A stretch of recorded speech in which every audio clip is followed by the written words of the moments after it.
It all comes down to this. Welcome to the 2019 CCL postseason, brought to you by the Oaks Baseball Broadcasting Network. It's a sunny Thousand Oaks afternoon with the wind howling out to right field, and we're ready for the number 2 seeded Orange County Riptide and the number 3 seeded Arroyo Seco Saints to do battle. The winner today will face off against the Santa Barbara Foresters tomorrow in what will be the Southern Division Championship game, and to earn a bid in the state playoffs against either the Lincoln Potters or Healdsburg Prune Packers this weekend. My name's Jordan Brenner. I'm joined today alongside my color man and play-by-play guy, Zach Engberg. On production is Emily Hilsinger. And, well, Zach, we have two completely different organizations on hand today. Let's start with the Arroyo Seco Saints. It's been a historic season for the Saints. They entered the CCL in 2017. This year, they earned the bid in the postseason with an 18-17 CCL record. And, Zach, this is an offense that can rake with the best of them. If they're feeling good today, this is a team that could go all the way. Just a couple days ago, they dropped 16 runs in a 16-5 win over the Academy Barons. But the one issue I will point to today, Jordan, for these Arroyo Seco Saints, they are missing possibly their best hitter, Andy Garriola, who sprained his wrist about a week ago. In the last 4 games since he's been out, the last 3, actually, since he's been out, the Saints have not been able to put up more than 3 runs in any one of those games. Or any more than, so the last 2, any more than 3 runs. The game before that, they put up 6. So an offense that, when it's whole, when it's complete, when it's humming along, it can run with the best of them, but missing a key component in that offense. And Devin Sartorius, who has been one of the best pitchers against for the OC Riptide, will look to take advantage of that. We see the 2 managers of today's ball game. You see Aaron Milam on the left, the head coach of the Arroyo Seco Saints, and on the right, Clemente Bonilla in his first season as Orange County's manager. Let's talk a little bit about the Orange County Riptide. Zach, this is a team that won the 2017 CCL title last year. Dropped in devastating fashion the CCL championship game 6-2 right here at Sparky Anderson Field against the Oaks. This year, they're as loaded as they've ever been, and they're playing really good baseball. 6 straight CCL wins, and they haven't given up 4 runs, and they've given up 4 runs or less in each of those 6 games. We talk a lot about this offense and the depth of this offense, but let's not forget about this rotation, and especially today, DJ Sartorius out of Biola University. They can throw pretty hard. They throw pretty well. This is a complete Orange County team. It feels like they've been on a revenge tour all season long. It's been no holds barred. It's been no love lost. They are absolutely out to reclaim their crown, and it starts today against the Saints. DJ Sartorius, as you mentioned, Jordan, has been a great pitcher this season for these OC Riptide. 41 and a third innings pitched, which is by far the most on a team. A 3.48 ERA. In his one start against the Saints, he went 5 innings, gave up 1 run. So he has experience against this lineup that had Andy Garriola. And you talk about you go into their bullpen. Even without Merritt Cross, it's a deep bullpen. If Devin Sartorius can give them 5 or 6 innings, they can get to that bullpen. This team is hard to beat with how deep the lineup is. And you look at the guys that are starting, they could eventually have 4 or 5 guys that can come off the bench and make an impact. Besides the guys that are in this order, when you look at Daniel Jung hitting in the 7 hole, Mike Peabody leading off, Connor Aoki hitting 4th, Dylan Rock hitting 3rd. It's as potent of a lineup. The Saints maybe can do a little more damage, but the Riptide not too far behind. There's some terrific young players on both of these teams. Let's start with Michael Peabody of the Orange County Riptide, a CCL prospect game member. He sets the table for this offense. He's a guy who can go to all fields. He plays great defense in center field. Zach, tell me what Michael Peabody brings to the table and how important he will be if Orange County is to make a run at a second CCL title in 3 years. Well, he's the perfect leadoff man. He's 3rd on the team in average, hitting .307. He's hit for the season cycle. 2 home runs, 2 triples, 8 doubles, leads the team with 18 stolen bases, and he's electric. We've seen several times this season against the Oaks, Jordan, he's eluded tags on the base paths. He brings energy. He's electric. He's a guy that you want to lead off your team, and then you get down the rest of the order. Dylan Rock, who is I think we can both agree one of the top 5 or 6 prospects out in right field in this CCL. But it really all starts with Peabody. He sets the table. He makes things happen. And he is somebody that you have to look out for. 26 runs for Peabody. What he does is incredible, and it starts with him. And Tom Lovano for the Arroyo Seco Saints, tied for the most in the CCL with 5 home runs, tied with Zach Presno of the Santa Barbara Foresters. But that's not his whole game. He's hitting .359 this year, and he's DHing for this Arroyo Seco Saints team.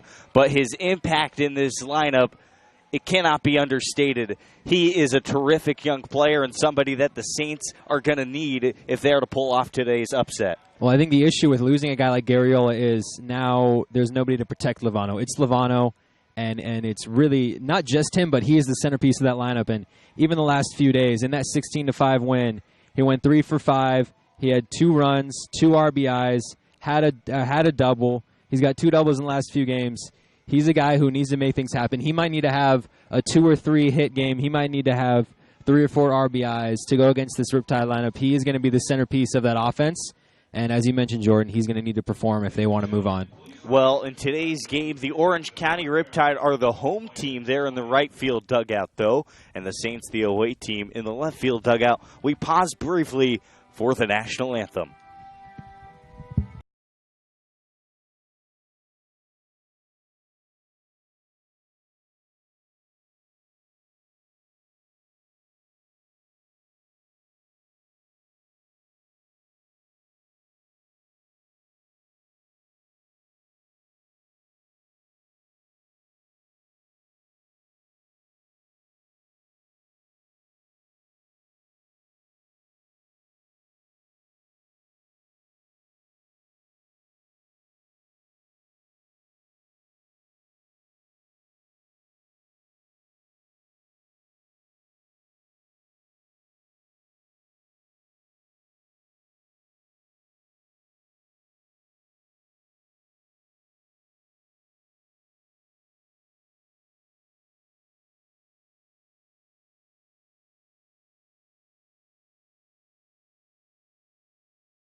Back here on the Oaks Baseball Broadcasting Network, the official voice of the 2019 CCL postseason.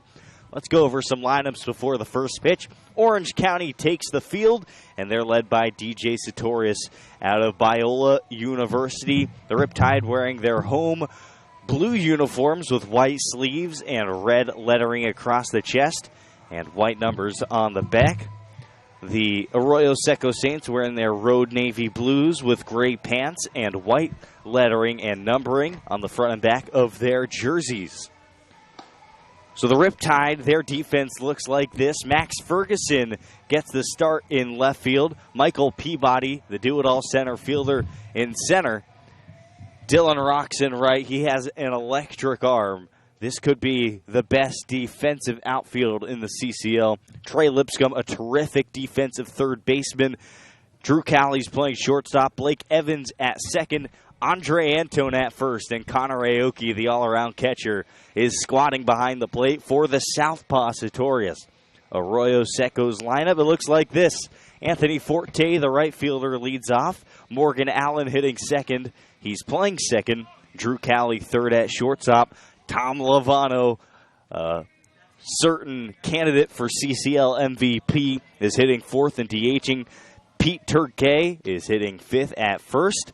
Jason Gonzalez at third, hitting sixth. Evan Russell, Thomas McCarthy, and Christian Scott, 7, 8, and 9. We're almost ready for baseball, and we're almost ready for the first pitch of the Southern Division of the CCL postseason. And Jordan, you mentioned one of the best defensive outfields. This is not even including Chad Crosby, who out of left field made one of the catches of the season against the Oaks about a week and a half ago. Bases loaded, down by 1, top of the ninth inning in Orange County. He made a diving catch on a ball that would have certainly dropped into the gap, gone to the wall, and let the Oaks take the lead. He might be coming off the bench. And you have Antonio Cruz, who can also come off the bench. This outfield can go 5 or 6 deep. And it tells you about Max Ferguson, who's moved around a little bit in this lineup, Michael Peabody and Dylan Rock, the confidence that Clemente Bonilla has, how much he trusts these guys, that he is leading off this game with them in the outfield. Well, Anthony Forte is going to dig in from the left side. We are just about set for baseball. It's 4:35 p.m. Our scheduled start time was right at 4:30. And the lefty, DJ Sartorius, sets at the belt. A deep breath, and we're underway with a fastball just below the knees. It's 1-0, 89 on a heater. Our first pitch time, 4:35 p.m. here on the West Coast. Devin Sartorius has been an absolute workhorse, the lefty, for the Riptide this summer. No surprise he's starting this all-important game. Swing and a miss, 1-1. So Anthony Forte's numbers for the Arroyo Seco Saints, a .306 hitter with 17 singles, 7 doubles, a triple, and a home run. He has 9 total extra bases. Now the lefty sets, peers in for his sign, and kicks and offers. The pitch is swung on and missed, 1-2, 87 on a fastball. And early on we can see the velocity from the southpaw. Sartorius, a guy who doesn't mess around. It all starts with the fastball. The off speed's going to go off of that. And he's already upped his velocity a little bit. His first fastball was around 86. He's already up to 87. We'll see if that continues to climb with this innings eater. 1-2. There's a slider chopped down the first base side. It's Andre Antone fielding it with a forehand, and he taps the bag. Ground out to the first baseman, and we're underway. One away. So now it is number 20, Morgan Allen. Morgan Allen's hitting .356 this summer. A double, a triple, and a home run are his 3 extra base hits. Now the lefty sets. And in with the pitch. Swung on and drilled at the deep center field, chasing Peabody back, but he's there to make the play. A fly out to center, 2 gone. You know, this is the first game of the CCL postseason, at least in the southern section, but the affiliate division of the CCL got the postseason going last night. The Healdsburg Prune Packers got the win over the Lincoln Potters up at Recreation Park.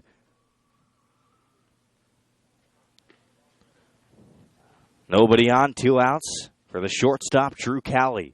And the lefty gives him a fastball, 89, a bit inside, 1-0. For Drew Calley, 282, 3 doubles, a triple, and 2 homers this year. He's the 3-hole hitter for a lineup missing Andy Garriola to a sprained wrist. And the 1-0 misses high and inside, 2 balls, no strikes. And that is just such a significant loss for this team. Yeah. But, Zach, it's not the only loss. They're also missing one of their best pitchers, Colin King, who had the low ERA before he was shut down, hitting his innings cap. The 2-0 misses, and Sartorius is behind 3 balls to no strikes. I mean, that's kind of the nature of summer ball, right? You get these guys sometimes for only a month or only 3 or 4 weeks, and you kind of have to power through. The Saints have done a good job, and here they are. You know, all they need is one good game to get in the title game. The kick 3-0, and it's away, a 4-pitch walk.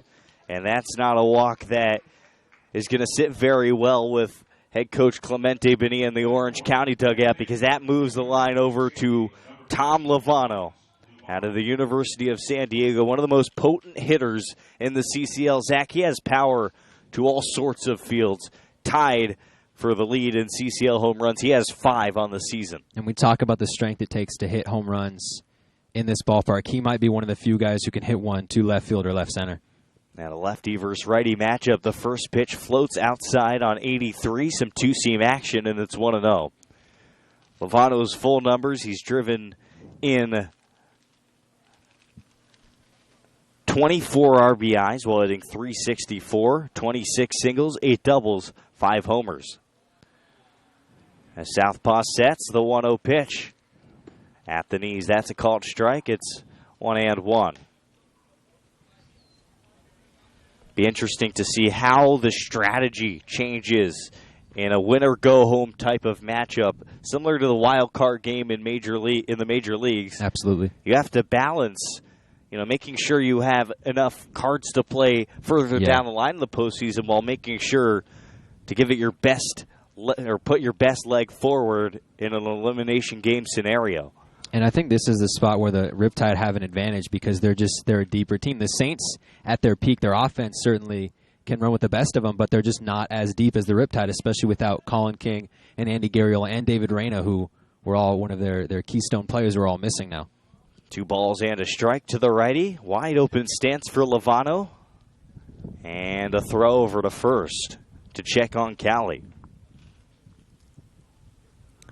Drew Callie is a player who is a threat to stay on the base paths, but hasn't been particularly successful this summer. He's only 2 for 4 stealing. Small lead, and the 2-1 grounded to the left side. Diving attempt by Lipscomb. Back to his feet, throw low, and Andre Antone can't make the pick at first. That'll be an error, likely on Trey Lipscomb, the third baseman, and Pete Durkay will hit with 2 on and 2 outs. And they do rule it an error on Lipscomb. You get a 5, and this is how the Saints have to do it. They haven't had their first hit of the ball game yet. Still 2 on, a walk and an error. A chance to make Orange County pay here early. And those are the mistakes against an offense as potent as the Saints that you cannot make because Pete Durkay, who has hit some big flies this year, he's had some home runs, he's had some big hits. You get one swing of the bat, the game completely changes in the first inning. So it's the lefty Durkay against the lefty Sartorius. The kick and the pitch is fouled off out of play to the left side, deep into the Cal Lutheran University desert, right beyond the softball stadium. That's to our left. It's just a gorgeous facility here, right in the mecca of Thousand Oaks sports. A set, 0-1, 2 on. Outfield shaded slightly to the right for Durkay, the lefty. A long pause, the 0-1. Breaking ball, and it falls down from the sky for strike 2. It's 0-2. We haven't seen a lot of action from the breaking ball today, but that was a really nice placement inside to the lefty, trying to make sure he can extend on that pitch, and he gets a strike away from ending the inning. So Durkay in protect mode now, down 2 strikes.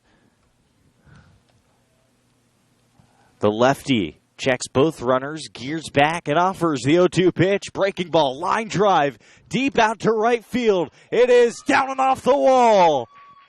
Drew Callie scores. Lovano being sent from third behind him. A 2 spot in the first, and the Saints strike first. 2-0 over the Riptide with 2 outs. And there we talk about the mistake on the bad throw by Lipscomb at third, coming back to haunt him. Pete Durkay extends on that pitch, gets it into right, gets a little help from the wind tunnel, misses a home run by just a little bit, and just like that, the Saints with a 2-0 lead, and this is what they're going to need to do. Strike early, strike against Sartorius before the Riptide can get to their bullpen and give Cade Bollinger an opportunity to come in with the lead. So Pete Durkay checks in with a couple clutch RBIs. He only had 10 in the regular season. Give him 12 now. What a clutch knock on a hanging slider right at the letters. And now it's the righty Jason Gonzalez trying to do further damage. He takes 86 on the inside corner for a called strike.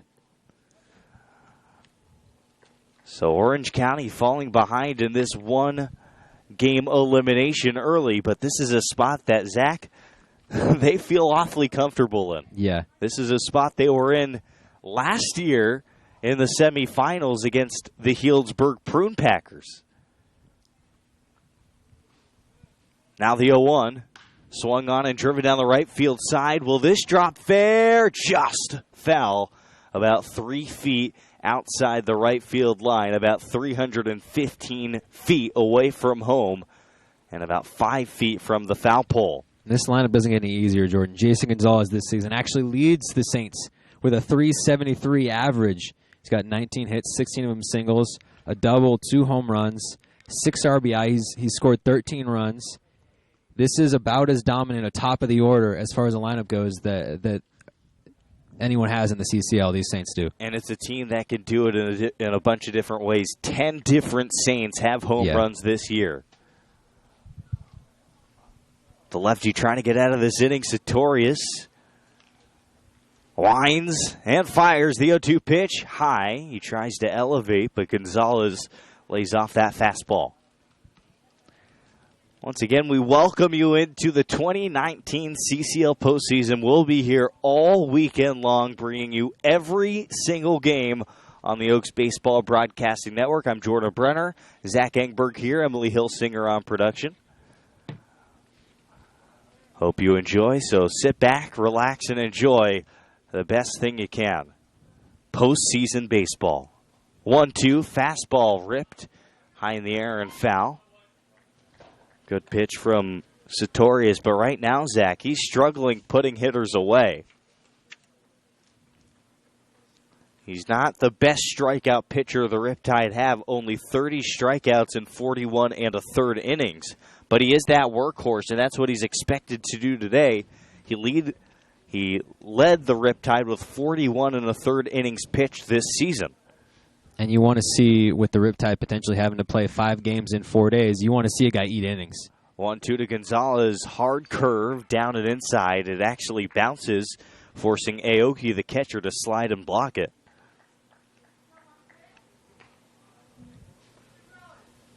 Against the Arroyo Seco Saints, DJ Sartorius, or Devin, you could go by either. He's been good. 6 innings total this summer in 2 outings, one of which was a start. He gave up 2 earned runs.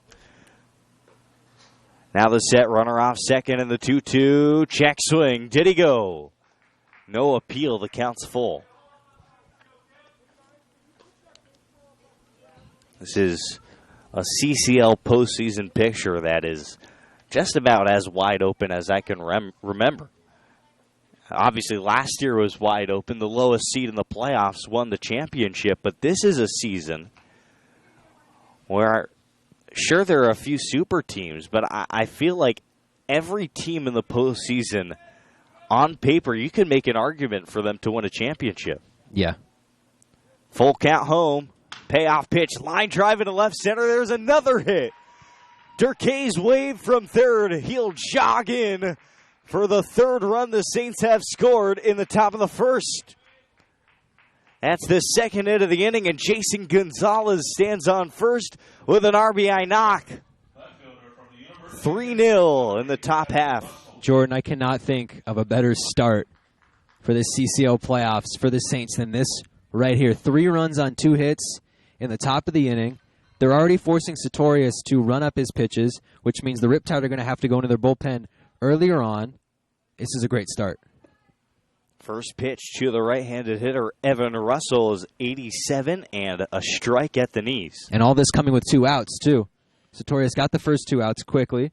A ground out to first, a fly out to center, and then walk, error, double, single, and now Russell up. 205 on the summer for Evan Russell with 9 singles and 7 extra base hits. All of the extra base hits doubles. So 0-1 against the left fielder. He's a good defender. Gonzalez off of first. 3 runs on 2 hits already in the frame.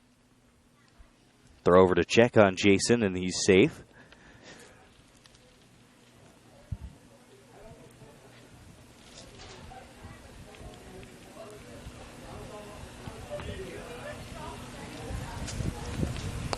Oh, 1 pitch. Taken high and outside, a ball and a strike. Jason Gonzalez, a perfect 3 for 3 stealing bags this summer, but he was picked off once. Getting off to an aggressive lead. Saints, that's what they do. They're just an aggressive ball club. The 1-1 home. Swung on and lifted inside the infield. This should end the inning. It's Lipscomb from third, making the catch about 5 feet into foul territory down the third base side to retire the side. But not before the Saints strike first. 3 runs, 2 hits, an error, a runner left, and they lead the Riptide 3-0. The 2 seed take to the bats when we come back on the official voice of the CCL postseason, the Oaks Baseball Broadcasting Network.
Bottom of the first inning, and the Arroyo Seco Saints hand the ball to the Texas State right-handed pitcher, Cade Bullinger, who's been nothing short of a workhorse for them this summer. Tall righty against the tall lefty, Michael Peabody. A fastball at 86, called a strike, gets 0-1.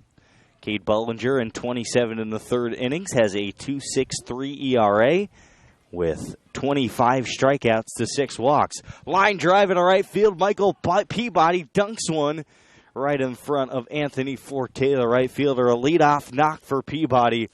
And, Zach, I think this is how it's going to be all day long. Just a couple of giants on the offensive side slugging it out.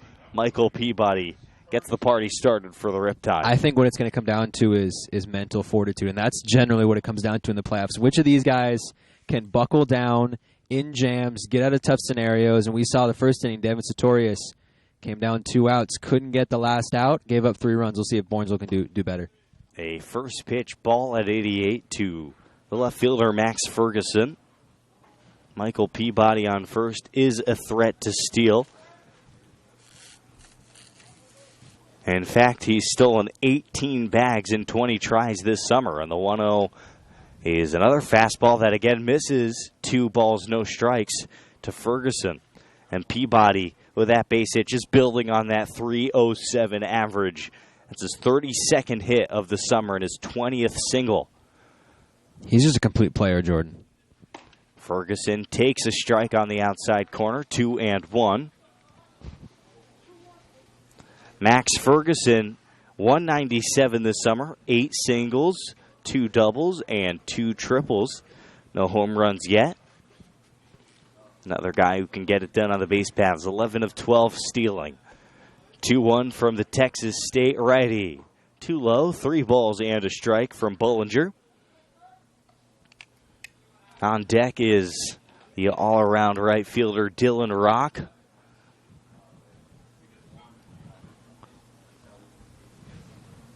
Three balls and a strike. Sets at the belt. Kicks and throws. The pitch is lined to right field. Another single. Peabody rounding second. He's going to take a big round but not go to third. Good throw from the right fielder, Anthony Forte. And the Riptide have 2 on with nobody out for Dylan Rock. This could be a big inning for the Riptide trying to respond after a 3-spot first for the Saints. You know, Bollinger this season, he's only allowed 10 runs, but half of those runs, Jordan, came in one start. A 6-inning, 5 runs allowed start on June 26th against these Riptides. So Bollinger has been good against the CCL in general, but his worst outing by far came against these Riptide, and they're pouncing on him early. 2 lefties. We'll see if it's a little different, a righty-on-righty matchup. Dylan Rock, one of the premier prospects in the CCL. He had quite a season. 301 with 7 doubles, a triple, and 2 homers. He's a guy who's also known for his excellence on the defensive side. 2 on, nobody out, and the pitch from the righty is a slider low and away, 1-0. The rest of the Orange County order: Connor Aoki, the catcher, hits 4th. Andre Antone at first base hitting 5th, and Trey Lipscomb hitting 6th at 3rd. Daniel Jung DHing out of Notre Dame. Blake Evans is 8th at 2nd, and Carson Matthews hitting 9th, the shortstop. A ball, no strikes. The kick in the offering, too low again. 2 balls, no strikes, and Cade Bullinger is struggling to find the zone here.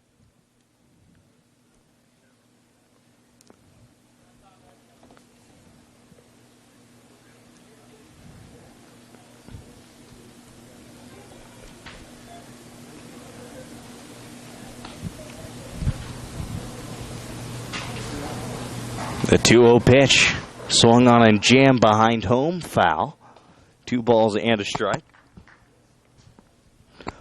Orange County, a team that we saw quite a bit this summer, Zach, on our Oaks calls.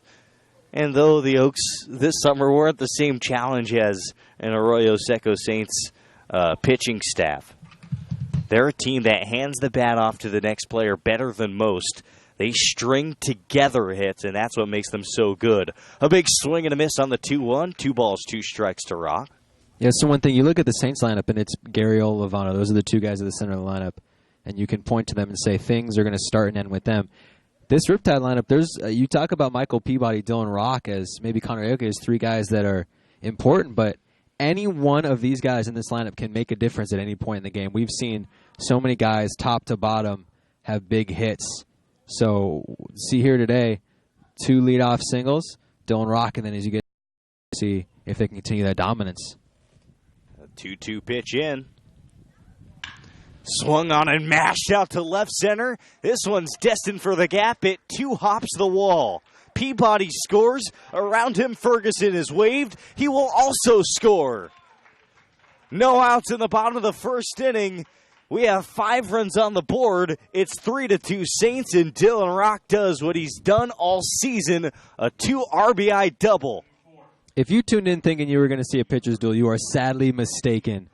One or not even a full inning, half of an inning, no outs here, already 5 runs across on 5 total hits. And as we mentioned, Jordan, it doesn't get any easier. Connor Aoki, possibly the most dangerous hitter in this Riptide lineup, up with a runner on second, chance to tie the game or even take the lead. And now it's Connor Aoki, the catcher. Boy, was he impressive when the Oaks saw him this summer. Catcher shows bunt, pops it up behind home. It drops safely in foul territory, and it's 0-1. For Connor Aoki, 325. 7 doubles and 4 home runs. That type of production out of the catcher is almost unheard of, and it makes Aoki just such a promising prospect that promises to do big things at the next level. He also leads the team with 23 RBIs. Yeah, he's a guy, you don't see that kind of pop from a catcher. Aoki swings and launches this one into foul territory towards the parking lot. Looks like somebody might get into their car later and have a souvenir. When headed right for what looks to be a Toyota Prius. No balls, 2 strikes against the righty. Aoki trying to move the line. Saints keeping Rock close at second because he can run. And a fastball outside, 1-2. So far, both pitchers have done a pretty good job throwing strikes.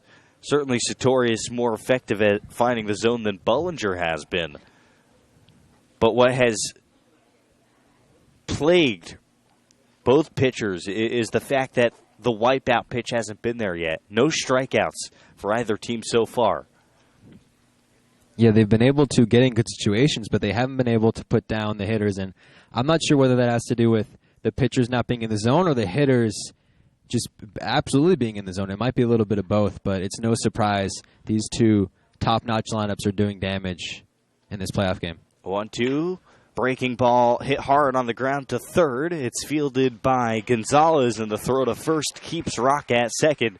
And it is brought in by Pete Durkay, 5-3 for out number 1. First baseman for UC Irvine, number 30, Andre Antone. In a game like this, there's just so many nerves on both sides, right? You play all summer for just a chance to play in a game like this, a single elimination. But you have to wonder if either of these teams are feeling it, especially these offenses just coming out and free swinging. Both teams look quite relaxed, and the first pitch is called a strike on the lower outer edge to Andre Antone, the big right-handed first baseman.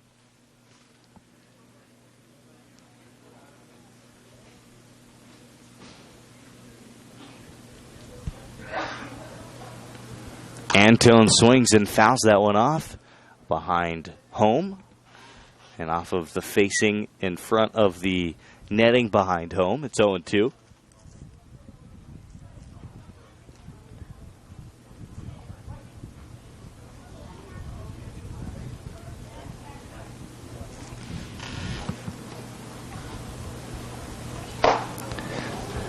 O2 misses up. It's 1-2. Andre Antone's hitting .192 this year with 5 doubles, a triple, and 2 home runs.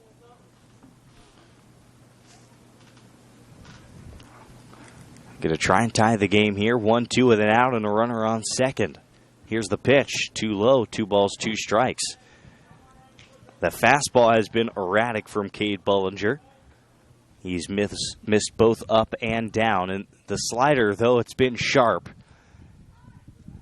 hasn't really gone to it too much here early. And you can't make mistakes against these lineups. You can't leave them hanging. They have to be perfectly placed, and they just haven't been able to do it today. 2-2 pitch. Bang, shot to center. Going back, Scott. He cuts it off in the gap and makes the catch for out number 2. So Andre Antone squares it up, but no luck on that swing. The tying runner is on second with 2 outs for Trey Lipscomb, the third baseman. Such a talented defensive player, and he's also quite the hitter. 338, 4 doubles, and a triple this year in 20 games played.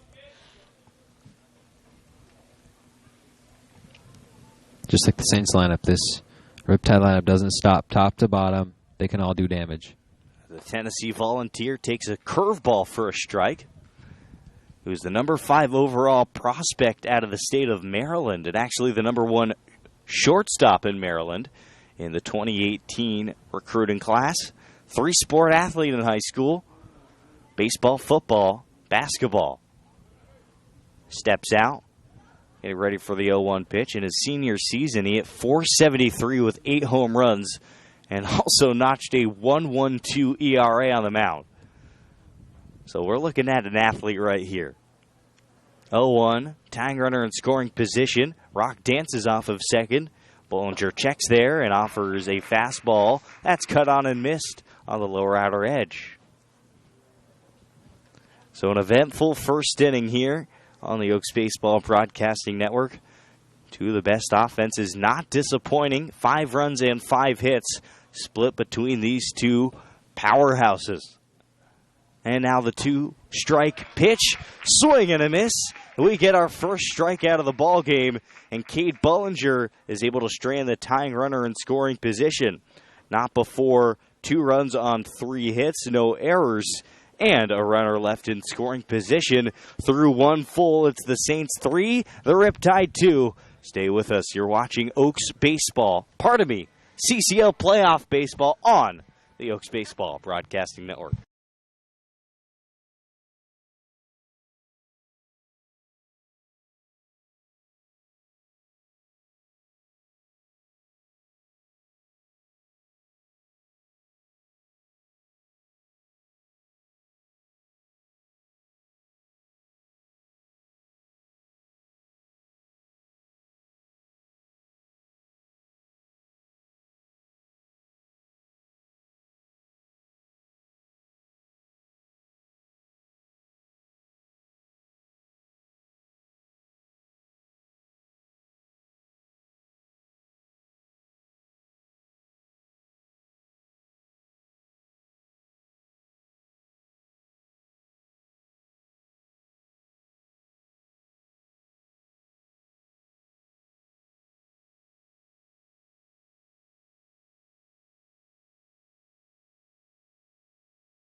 Leading off the first of the second is Thomas McCarthy, the catcher, still against the lefty DJ Sartorius. He sets and offers the first pitch of the second, comes in low at 86 for ball 1. DJ Sartorius out of Biola University, a site that actually held CCL CCL games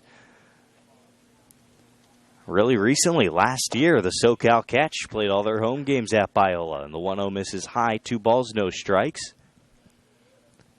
Only pitched 1 year for them. It was back in 2018. A 4.63 ERA, was 4-2, but 22 appearances. Started 7 games, and the 2-0 comes in for a called strike. 2-1 on the inside corner to Thomas McCarthy.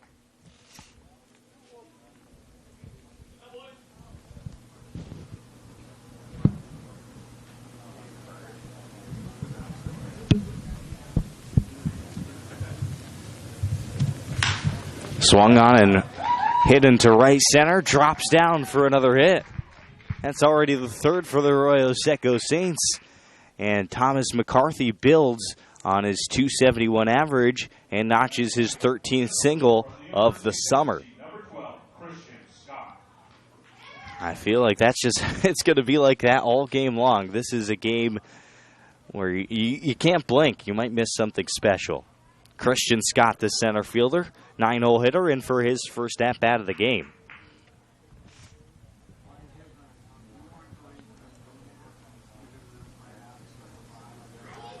And the first pitch to the lefty is skied out of play to the left side and foul.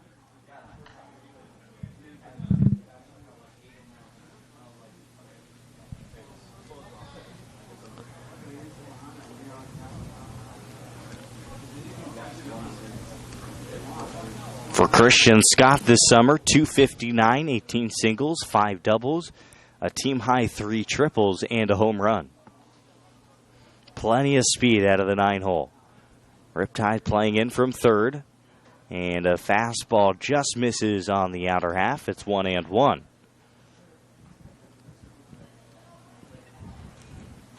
It's an Arroyo Seco Saints team. Historic season. Just such a special group. It's their first CCL postseason experience. They were added back in 2017. Line drive, single to center. 2 more hits here in the second.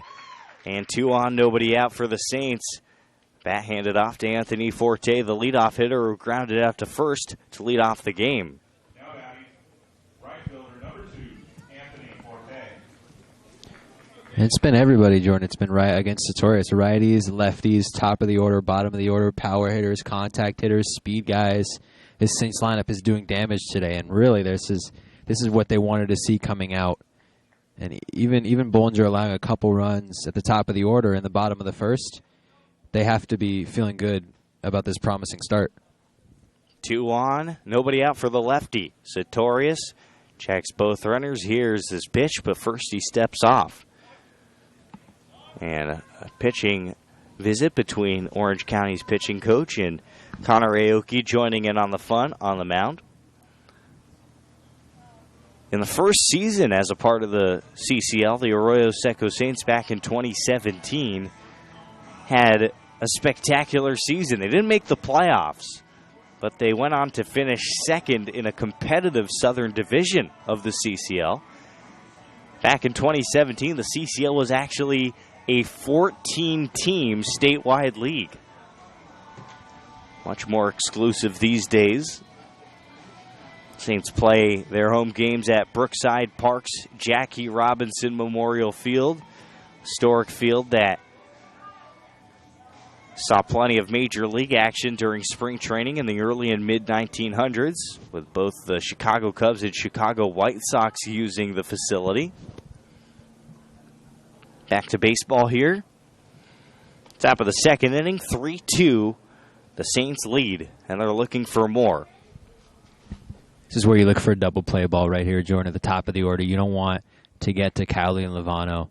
You want to try to end the inning in the first 2 hitters. Lipscomb's playing in from third. First pitch, curveball fades inside. It's 1-0. Outfield is playing unevenly. Michael Peabody and Dylan Rock are very deep in both center and right field, but Max Ferguson, the left fielder, playing awfully shallow in case the lefty Forte slaps one to him. 1-0. Called a strike down the middle. 86. Oftentimes in a postseason setting, as a pitcher, especially at this level, when guys aren't throwing 95, 96 miles an hour, you tend to get outside of yourself in a big game. You might be throwing a tick or two faster than you usually do. Now the 1-1, swing and a miss, 89 inside corner, it's 1-2. And that can be both good and bad, right? If you're adding 2 ticks of velocity, your head coach, your general manager, they're not going to complain. Where it becomes problematic is if you're sacrificing your mechanics and the feel of your off-speed pitches to get that extra 2 ticks of velocity. Wonder if Sartorius is struggling with that early on in this one. A 1-2 pitch, swinging a foul behind home.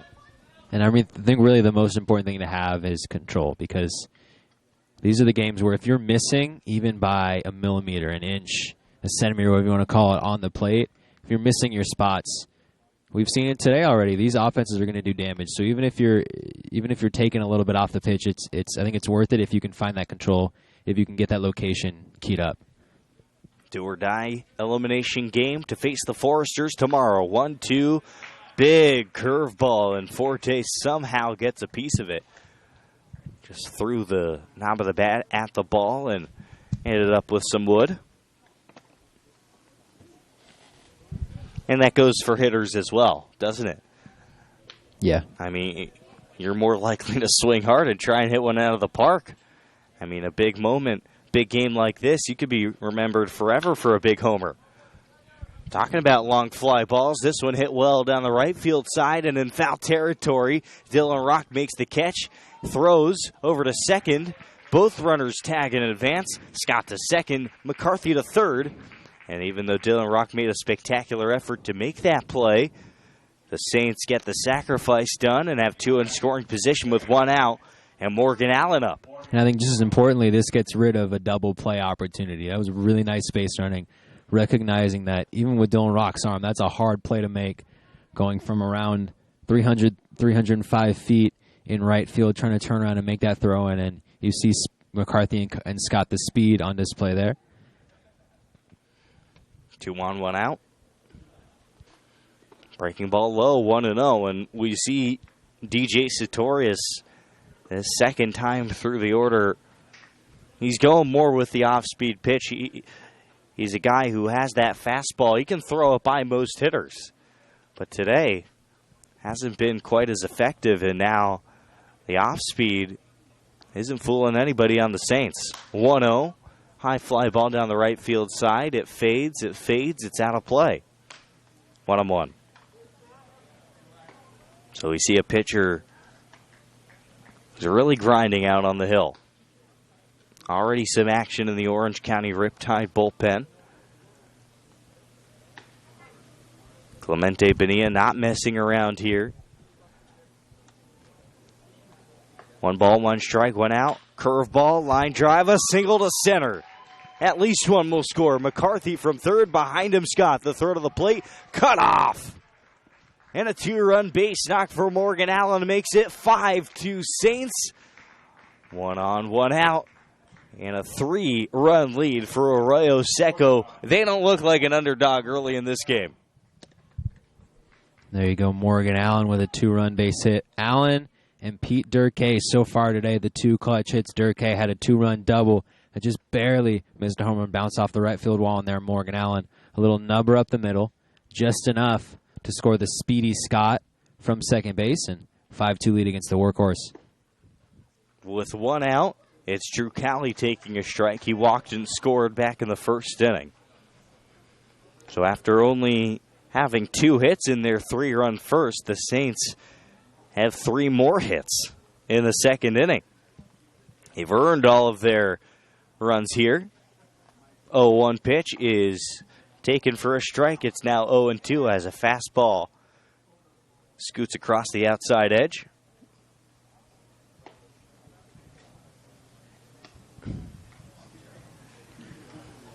Back on the left side of the bump from our vantage point, Sartorius gets his sign, and the lefty offers a fastball, swung on and missed. 3-pitch, see you later. Drew Cowley strikes out swinging. That's Sartorius' first K, and there's 2 gone here in the second for the big man, Thomas Lovano. Lovano reached on an error by the third baseman, Trey Lipscomb, in the first inning. Later scored.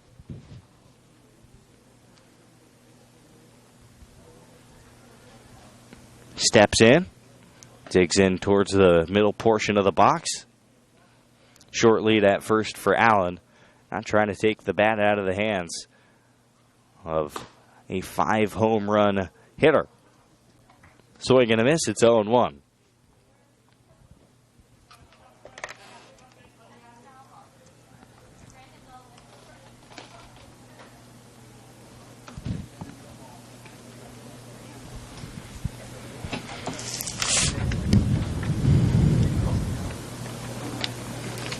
No balls and a strike. 2 outs, and here's the pitch. Slider doesn't break, and it's 1-1. Stays outside.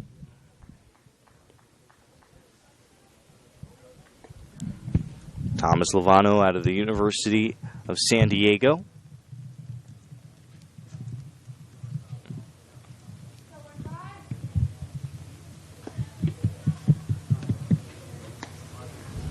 Runner goes. He's caught between first and second. Antone throws to Callie covering. And Allen is nabbed at second. So he does take the bat out of Thomas Lovano's hands. He's caught stealing to end the second, but not before 2 more runs on 3 hits. No errors and nobody left on base. 5-2 Saints.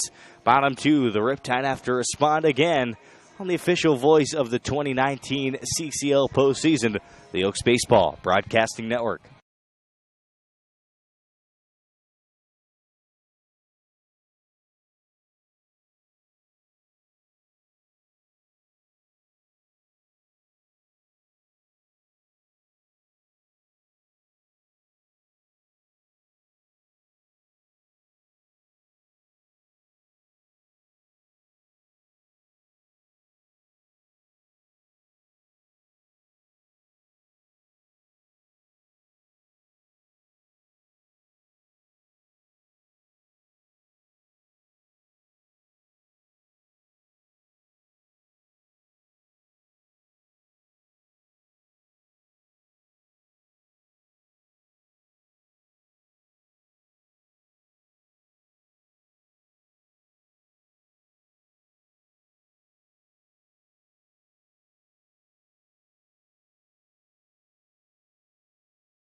Daniel Jung from Notre Dame, DHing and batting 7th, leads off the last of the second against the pitcher, Cade Bullinger out of Texas State. His first pitch is a fastball that leaks away, 1-0.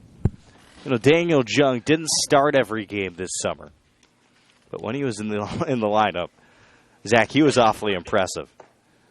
1-0 turns to 2-0. That pitch misses low, below the zone.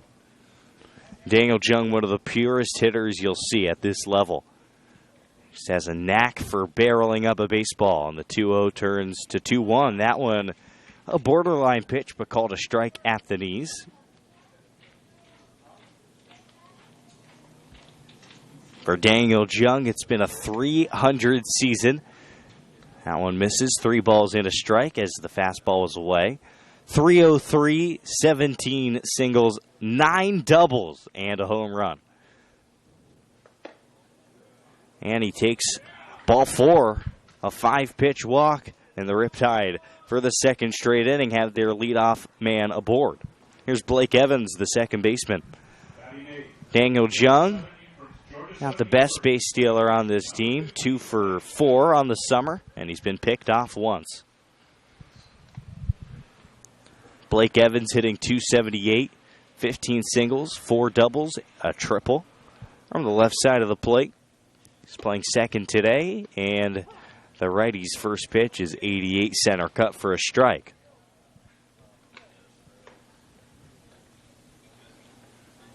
An Orange County program that is, I guess the best way to say it, they're just bred for postseason baseball. They thrive in this setting, and they have for about 3 years. 0-1 misses. It's now 1-1. Actually, it's been a little bit longer than that, though this is their 3rd straight postseason. Back in 2015, they were the SCCBL runners-up. Of course, in 2017, CCL championship team. And last year, also the runners-up, losing in the championship game to the Caneo Oaks. 1-2 as that one is swung on and missed. Take a look back at that 2017 Orange County team. There were some really good prospects on that team, some really good players. You look at guys like Parker Joe Robinson, pitcher out of Texas. Tate Shaw, also out of Texas, really good player. 1-2 with a runner on. The pitch is checked on. Did he go? No appeal necessary. It's 2-2. Yeah, just a deep team. You look at Ricky Reynoso, the left-handed pitcher out of Pacific. Caleb Killian out of Texas Tech. Some of my favorite prospects was the shortstop, Bo Phillip. 2-2. Called strike 3. He struck him out with a paint fastball on the outside corner. Strikeout number 2 for Cade Bullinger. And a big first out here in the second. Carson Matthews, the 9-hole hitter, 252, 26 singles, 4 doubles, and a home run. He's also driven in 12. Yeah, and Baseball America's top 10 prospects in the CCL in the 2017 season. Strike 1 on the inside corner. There were 2 Riptide members who made the list. Bo Phillip was number 10, a shortstop out of San Joaquin Delta, California, junior college member. 0-1 is low and away, 1 ball, 1 strike, and he was just a guy who did a little bit of everything. Mashed the ball, 336 average.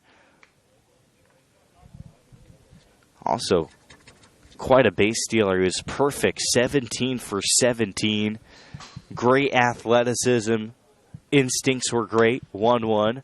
Chopping ground ball to third. Only play for Gonzalez will be to first. Long throw is not in time. The speedy Matthews beats it out. 2 on, 1 out. Back to the top of the order for Michael Peabody, who singled to right field on the first pitch, or pardon me, the second pitch he saw in the first inning. So an infield single. And Riptide once again testing this Arroyo Seco defense.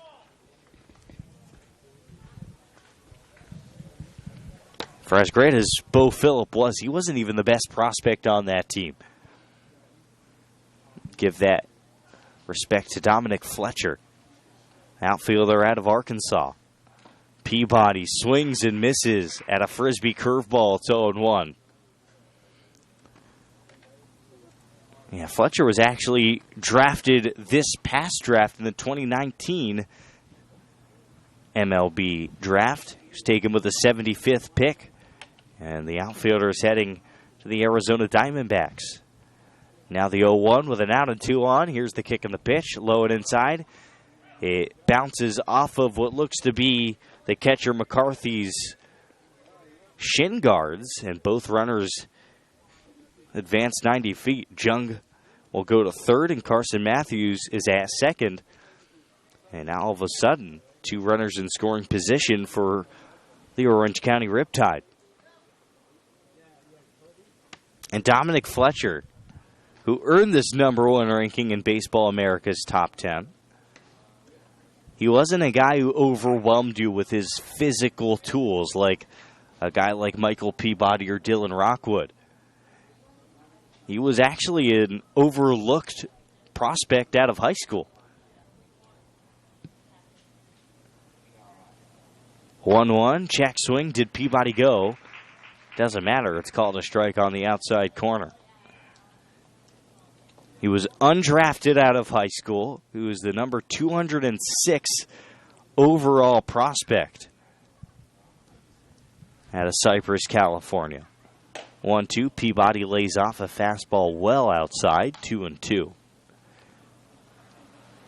But after his freshman All-American season, he wasn't overlooked for long. He had 291 as a freshman and 12 home runs at Arkansas. 2-2. Peabody scorches one down the right field side. It is foul.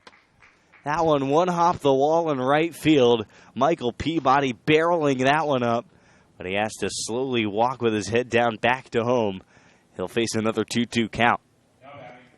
Somewhat of a short porch and right, 320 right down the right field line. Michael Peabody absolutely has the power, the pull power to hit a line drive in that direction. Just barely got ahead of that pitch from Bollinger and missed a home run. So at 5'9", 175, he added a 358 average for Orange County's championship 2017 season. 90 miles an hour from Cade Bullinger is fouled off by Peabody.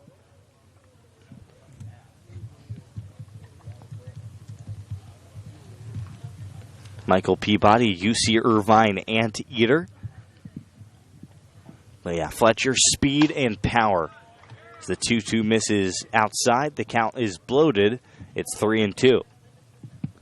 6 home runs and 8 stolen bags for the Riptide that summer. And we see the progression. It continued and continued, and now a top 100 overall pick. Swinging a high drive out to center field. Ranging to his left, Scott makes the catch in the gap. This will score a run from third. Jung jogs in. And a sacrifice fly from Michael Peabody. It's now 5-3 Saints as Carson Matthews goes to third. Left fielder, Max Ferguson. And it's up to Max Ferguson to extend this inning. High fives all around for the Orange County Riptide. Well, Michael Peabody, as we expected he would, is off to a great start in this ball game. A hit, a single in the first, a run, and an RBI. So, as you mentioned, Jordan, doing a little bit of everything for this OC Riptide team, just as he has all season long. Max Ferguson had a base hit his first time up, and he takes outside on 86, 1-0. Once you get into the bullpens of these two teams, you see a few more options for Clement Dibany and Aram Milam. 91 miles an hour on the 1-0 pitch, and it misses inside. 2 balls, no strikes. Could expect this game to have a lot of matchup relievers, and the 2-0 is also in there now. 2-1 right over the outside half. That's what happens when you get to the playoffs or a situation like this. You'll see a guy come in, face one batter, or face 2 batters, 2-1 gets away briefly from the catcher McCarthy, but he's able to scramble to the baseball and get to it at 3-1. Bottom of the second inning, 5 runs on 5 hits, no errors for the Saints. 3 runs on 4 hits and an error for the Orange County Riptide, though the scoreboard still reads 5-2 out in left center field. 3-1, kicks and offers, the pitch high and away. A walk. That is the second walk given up this inning for Cade Bullinger, and it prompts a visit from Thomas McCarthy with runners on the corners and 2 outs. And a big challenge here, Dylan Rock is the new hitter. He doubled in 2 runs in the first inning and has just consistently been one of the premier hitters in the CCL all summer. I'm sure that's what the meeting is about, making sure that he knows what the strategy is with Rock now. Runners on the corner is a chance to tie this game, even take the lead with a swing of the bat, as he already drove in 2, as you mentioned, Jordan, in the first on a double in the left center field. And he's a guy that you want to be really careful with, because if you miss a pitch, he can mash one deep. He can hit a home run in this park. He's got the power to hit one out here at Kalu. It's about as intense as a moment can get in the bottom of the second inning. But that's exactly what we have with these two Titans exchanging right hands to both the face and the body. We've seen an absolute playoff feel already in this game. 5-3, runners on the corners, 2 outs. One of the best outfielders in the CCL in the batter's box. A big spot here in the bottom of the second inning, Jordan. Corners occupied, 2 gone. Saints trying to hold on to their 2-run lead, and the first pitch fastball is low and inside. Boy, Cade Bullinger just hasn't established that fastball yet, and it's so critical for him. He sits around 88, 87 at times, and he has that reach back 91, 92 that is so coveted at this level. 1-0. There's a curveball that misses down and away. And really, he just usually, when a pitcher is struggling, they'll rely on one pitch, but Cade Bullinger, the slider, the curveball, the fastball, just haven't been as sharp as it has been on a consistent basis for the Saints rotation. He misses again, 89 in the dirt, and it's 3-0. And we see action in the Saints bullpen now. Now, luckily for Cade Bollinger, his offense is doing just as much damage as the Riptide is against Sartorius, a pitcher who's also struggling. So he's a little lucky there that he comes into this with a 5-3 lead, but he's in danger here of loading the bases against Connor Aoki, who is, once again, another dominant hitter. Here's the 3-0. Rock checks his swing, and that ball's in the dirt. A 4-pitch walk, the third given up this inning from Bollinger. And here comes Connor Aoki, the talented catcher who grounded to third his first time up.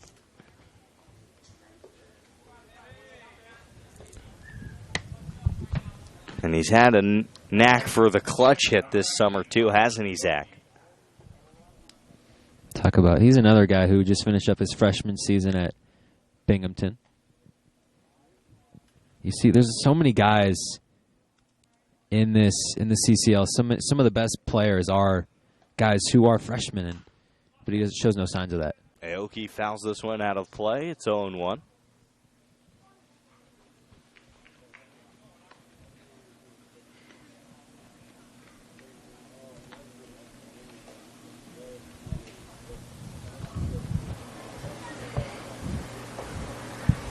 Orange County, even though they have 3 runs on the board, they're still waiting for the huge hit. Dylan Rock did have the 2-run double in the first. But they're looking to clear the bases here. 0-1 to Aoki. Checks his swing. That ball's low. And it scoots away from McCarthy, who's able to get there in time to hold. Matthews at third. Well, this is the spot, and this is the guy, Jordan. Bases loaded, down by 2 in the bottom of the second, 2 outs. Their team leader in RBIs, in home runs, second in hits. He's the guy that you want up on this team in this spot in the playoffs. Now the set. Here's the 1-1. On its way. Swinging a little looper in the right field. Coming in Forte. He's able to make the catch to retire the side and to probably save 2 runs. Quite a play by Anthony Forte in right. And in the inning, 1 run on 1 hit. No errors. And 3 left on base. So Bollinger walks 3 and only gives up 1.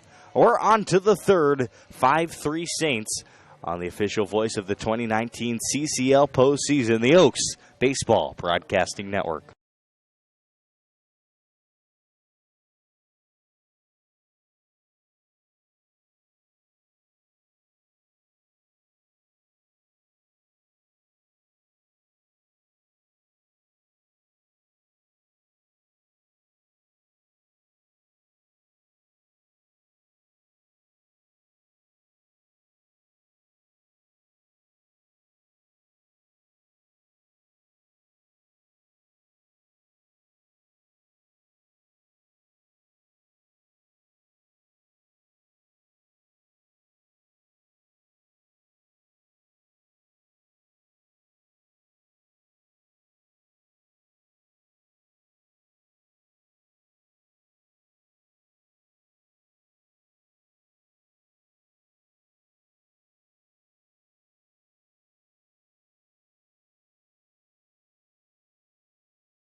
New pitcher for the Orange County Riptide as we open up the third inning. It's Tanner King out of Seward County Junior College.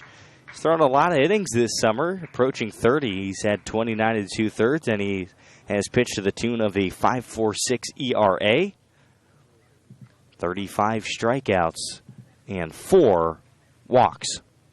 Swing and a miss, 88. Cut on. by Tom Lovano, who gets a chance to hit here again as Morgan Allen was caught stealing to end the second, taking the bat out of Lovano's hands. King's a guy, he's just going to throw strikes today. And the 0-1 swing and a miss elevates on a heater. And Lovano can only foul it into the glove of Aoki. It's 0-2. So Clemente Bonilla making a change for the third inning. Sense of urgency. Now the 0-2 breaking ball. He hung it. And, well, Thomas Lovano deposited that one into left field. That's what he does with hanging breaking balls. You can't miss against Lovano, especially if you're throwing a curveball or a slider. You put it in the wrong spot, and you get lucky if it's only a single and not a blast to left center. Another leadoff runner on for the Arroyo Seco Saints. They've had their leadoff man on each of the first 3 innings now, and here comes Pete Turkay, who had a big hit in the first, a 2-run double, also scored a run. Takes away, it's 1-0.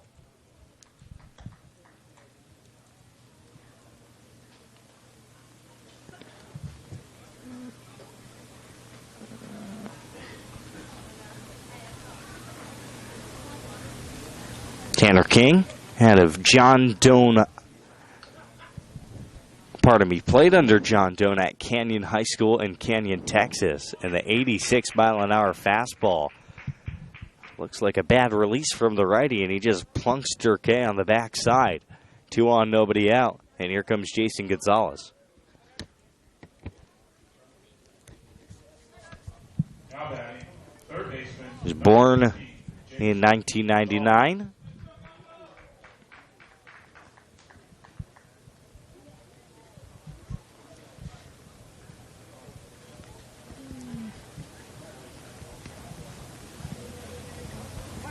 Past year, 67 2/3, a 3.99 ERA at Seward County. High and outside, now 1-0 to Jason Gonzalez. Singled in a run in the first inning.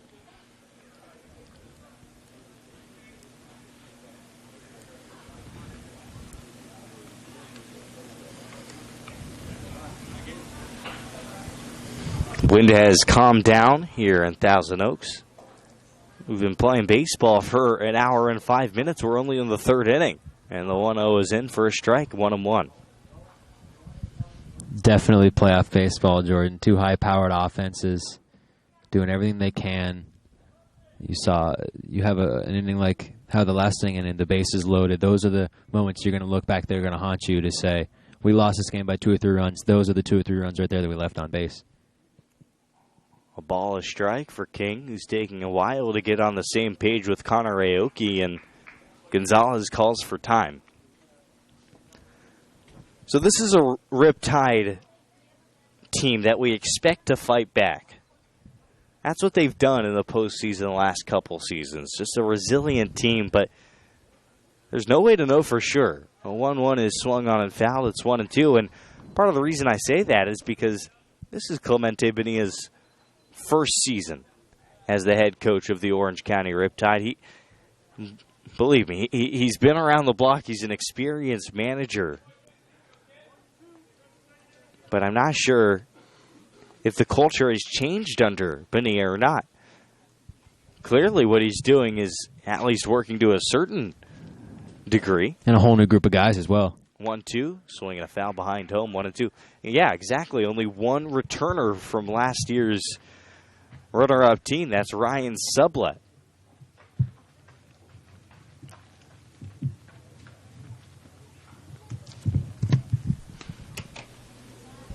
He is a mainstay at Capo Valley Christian, entering his 12th season as head coach for the Eagles. Led them to a CIF divisional championship, their first in school history. What a breaking ball. That one is swung on and missed. Tanner King gets his first strikeout of the game on a nasty pitch. Now batting, left fielder, number 8. 1 away, 2 on.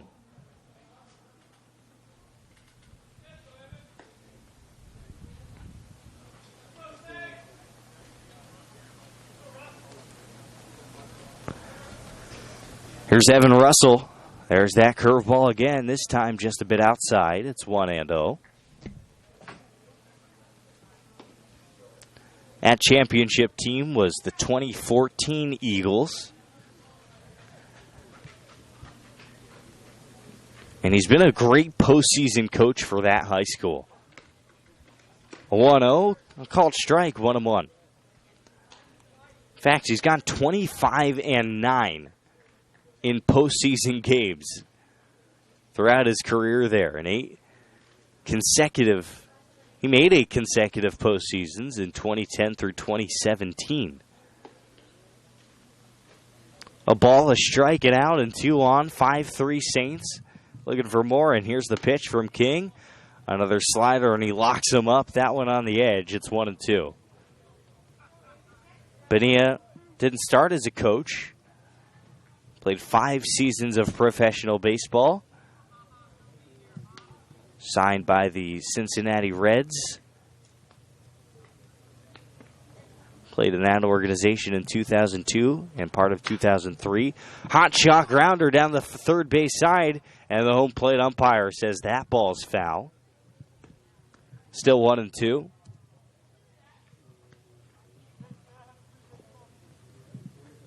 Spent time in the Orioles organization in parts of 2003 and 2004. He was a 4-year starter at a D1 program at Southeast Missouri State, 1999 to 2002. Started as a freshman, as the 1-2 is fouled behind home. On second is Tom Lovano. He singled. Pete Durkay's on first. He was hit by a pitch. His freshman season started all 50, or just 52 games and hit .341 with a .496 on-base percentage. Excels at developing talent. Loves it when his players go on to play professionally. 1-2 home. Jam shot fly. Shallow left. Callie out. Called off by Ferguson and from left field to make a running catch for out number 2. So part of the reason the Saints are winning in this game early on, Zach, is they're getting out of jams. They're getting out of trouble. Obviously, they've given up, or pardon me. Yeah, in the first inning, this Saints pitching staff, they gave up 3 consecutive hits to start off the inning, and then they retired 3 straight after that. In the second inning, they walked 3 batters and left them loaded, only giving up 1 run. That's the difference so far. First pitch to the right-handed hitter is outside. This is Thomas McCarthy hitting. Singled and scored back in the second.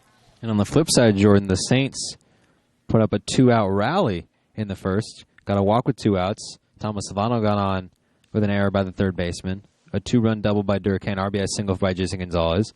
And then in the second, they had another 1-out, 2-run double. So it's been later in the inning, later in opportunities for the Saints. Curveball for strike 1. Started on the inside half, ended at the knees. 1-1.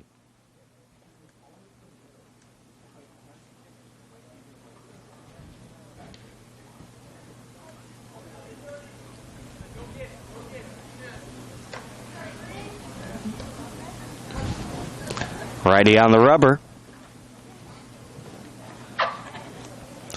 King sets.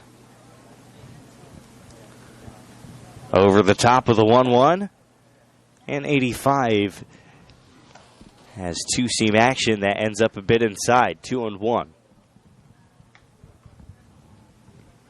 One thing that will likely not be a factor this weekend, but might be, is the lighting situation here at Sparky Anderson Field. No lights at the Oaks home stadium and the Cal Lutheran Kingsman home stadium. Missing is King on the 2-1, now 3-1 as a curveball stays up. And the real issue would be with this first semifinal game because the Foresters don't have to play they're guaranteed a spot in the CCL Southern Division Championship. If these two teams went on, had to finish the game tomorrow, they'd be are already at a disadvantage. Would be at even more of a disadvantage coming in against the Foresters. 3-1, inside corner for a strike, and the count's full. Saw a number of Oaks games suspended this summer due to the lighting situation here. Several, at least 3 or 4. But on the flip side, Sparky Anderson Field, one of the truest fields in the CCL. Pristine condition. Definitely rivals MLB Youth Academy for the Barons. Full count, called strike 3. He got him with a fastball at the knees. And Tanner King strikes out 2 in a scoreless top of the third. No runs, 1 hit, no errors, 2 left. 5-3 Saints as we head to the bottom of the third. On the voice of the CCL postseason, the Oaks Baseball Broadcasting Network.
Andre Antone leads off the bottom of the third inning for the Orange County Riptide.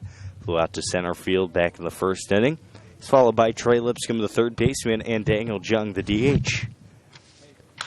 First pitch grounded, and it's foul down the third base side. No balls and a strike to the righty for the Riptide. They're down 5-3 to the Saints.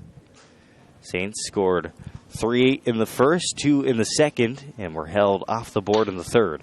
Antone grounds one to third. It's off the glove of Gonzalez and into left field. A leadoff single, and now the Riptide have all 3 of their runners aboard, or they've had all 3 of their leadoff runners aboard throughout the first 3 innings. Third baseman, number 23, Trey Lipscomb. Trey Lipscomb next, struck out swinging in the first inning. Sparky Anderson Field, located in Thousand Oaks, California. Here at Sparky Anderson Field. Too low on a first pitch fastball out of the hands of Cade Bullinger. Right behind us here at Cal Lutheran, you see the softball facility for the Cal Lutheran Regals and a gorgeous football complex about a block away. Swing and a miss at the 1-0. It's 1-1. You look out in left field, you see a big CLU sign in the mountains. And in front of that CLU sign, you might see some buildings. That's actually where the Los Angeles Rams hold their practices. Grounded to third. Should be a tough play. Nice stop by Gonzalez. He has no play, though. Has to hold on to it. 2 straight singles to the left side. And the Riptide have 2 on with nobody out. And here comes perhaps their best gap hitter on the team, Daniel Jung. They call it the hot corner for a reason, Jordan. Jason Gonzalez, a lot of action. 2 straight plays, 2 straight tough plays, one to his left, one to his right. But that was a nice stop there. That could have easily been a double if that gets past Jason Gonzalez, regardless.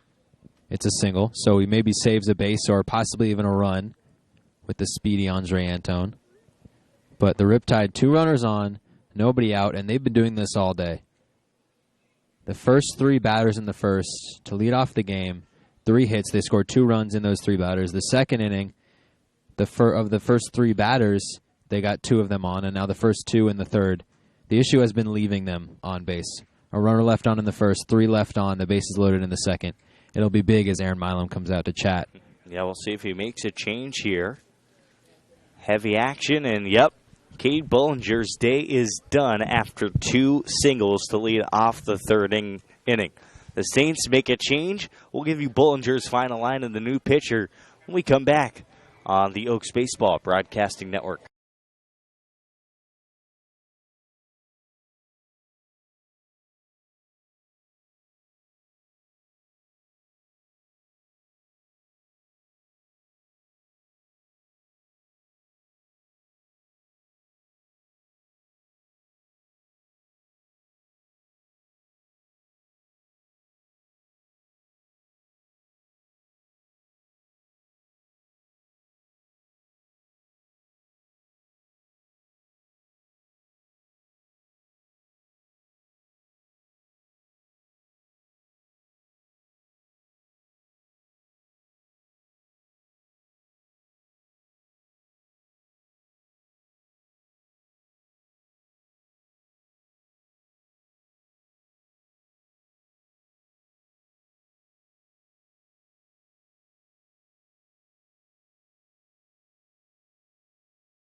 Back here on the Oaks Baseball Broadcasting Network, it's the lefty Eli Riekman coming into the game for Cade Bullinger. The lefty's first pitch is 88 for a strike to Daniel Jung.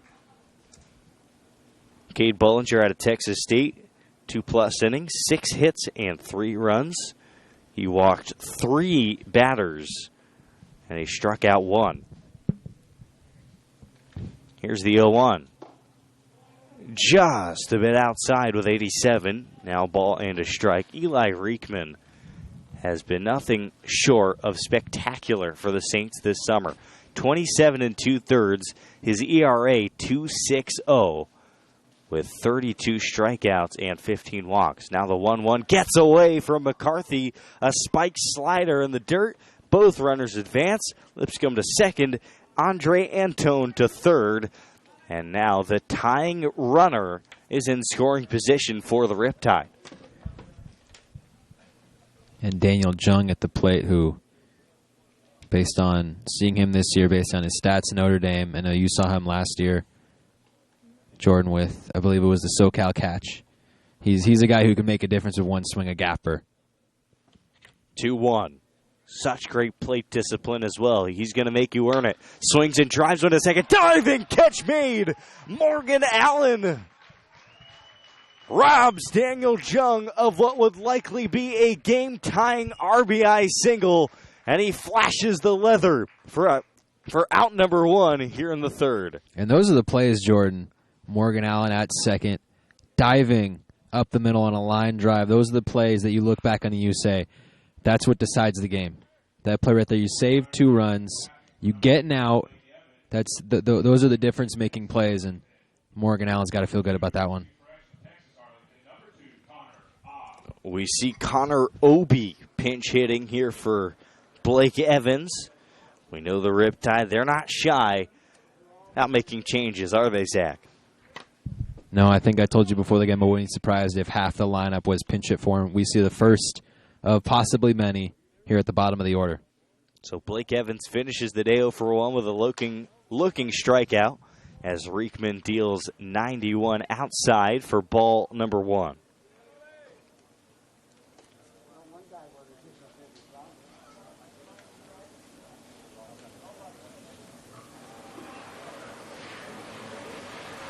Swing and a miss at the 1-0, and it's 1-1. Connor Obi struggled this summer. Lowest average on this team at 157. So he does have 9 singles, 2 doubles, and a triple.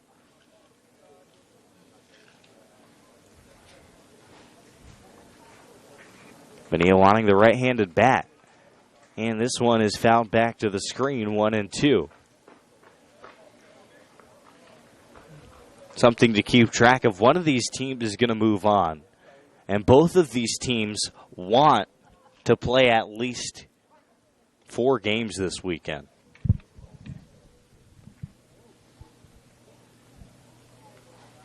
One, two, swung on and fouled out of play. And when you see a guy like Cade Bullinger, one of your best pitchers, only last 2 innings in the first game of that stretch, kind of just settles in. This could be a long weekend for some of the pitchers on this Arroyo Seco team. Not only that, but you have to use Riekman, who is your second. Swing and a miss. He got him with a fastball low and away. Cut out and missed by Obi. And the 8-hole is 0 for 2 with 2 strikeouts. A big strikeout for the Saints. Second out with 2 on in scoring position. And Carson Matthews coming in to hit. Getting back to the point, Riekman and Bollinger are part of their big 3. Riekman, Bollinger, Trevor Beer, their 3 best starting pitchers. To have to use 2 of them early in this high stressful game, early in the playoff format, could be a big loss. Swinging a foul off the bat of Matthews. He singled to third.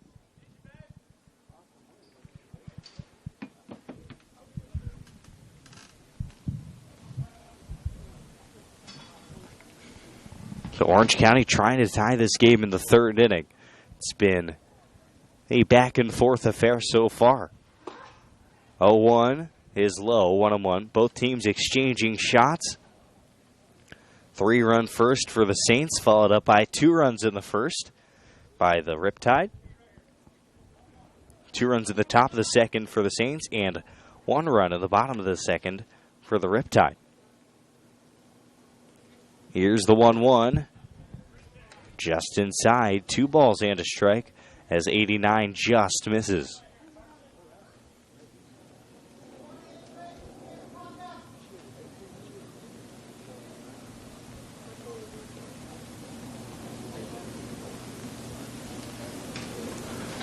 Ripped out to right center and fading towards the gap. Tough play for Scott, but he runs it down. Flashy defense, and Arroyo Seco is out of a scoreless 3rd. 2 leadoff singles, but nothing after that. No runs, 2 hits, no errors, 2 left. 5-3 through 3 full. It's the Saints with a slight advantage on the official voice of the 2019 CCL postseason, the Conejo Oaks Baseball Broadcasting Network.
for the top of the fourth inning. It's 5-3 Saints. And in for play-by-play for the fourth, fifth, and sixth, here's my broadcasting partner, Zach Engberg. Thank you, Jordan. Great first three innings. Saints lead 5-3 over the OC Riptide. First pitch into Christian Scott. Center fielder and 9-hole hitter. Pops it up to the left side out of play. Scott, to close the third inning, had a great ranging play in center. Save what could have been a two-run double. Would have tied the game. New pitcher in for the Riptide, Sean Higgins. Higgins replacing Tanner King. Get you King's line in a second. Also, we'll get you Higgins' season stats in a second. He's been good. The 0-1 dribble to the first baseman. Antone picks it up. Steps on first. For the first out of the inning, although it looks like it called it foul as Scott. Oh, no, it was out. So first out of the inning. Unassisted. Put out to the first baseman, Andre Antone.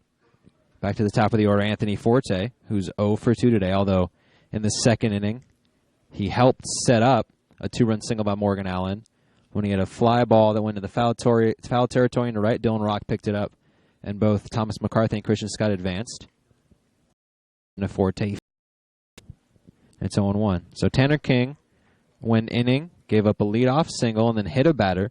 So there were two runners on, no outs, and then he struck out two to close the inning. So an inning, a hit, no runs, no walks, 2 strikeouts, and 1 hit batter. And then coming to replace him is Sean Higgins, and Higgins has been stellar this season for the Riptide as the 0-1 drops out, and it's 1-1. Higgins this season, 23 innings pitched, has a 2.74 ERA, 21 strikeouts, only 3 walks, but he's allowed 24 hits. So he's been in a lot of jams, but he's gotten out of them.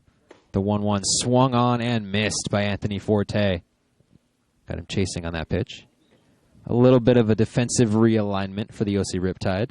There might be a lot of those today. Michael Peabody, who was in center, went into left. Connor Obie came into the game in center after pinch hit for Blake Evans. And Max Ferguson came in to play second as Forte dribbles that one right to Ferguson, who picks it up, fires over to first for the second out of the inning. So Sean Higgins comes in and quickly gets the first 2 batters in this inning for the Saints retired. And next up is Morgan Allen, who had a 2-run single in the second inning.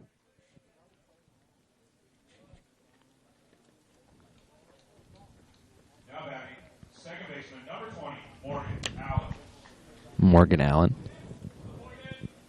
Yet another dangerous bat in this Arroyo Seco Saints lineup. Game is slowed down, or sped up a little bit, I should say. All 8 total runs came in the first 2 innings. As that pitch misses on the outside corner, 1-0. Morgan Allen hitting .356 this season. She's good for 3rd on the Saints. That tells you how deep that lineup is. The 1-0 misses low, and it's 2-0. Saints have 6 different guys hitting over 300. 3 different guys hitting over 350. Morgan Allen, one of them. Had RBIs 11 and 12 on the season. The 2-0 misses inside as Allen backs up, and it's 3-0.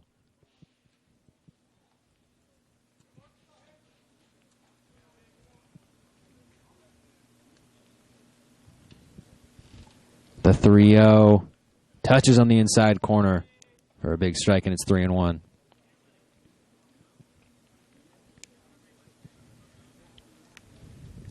It's 2 teams face each other 7 times this season as the 3-1 misses outside, and Morgan Allen draws a 5-pitch walk. So, similar situation as in the first inning.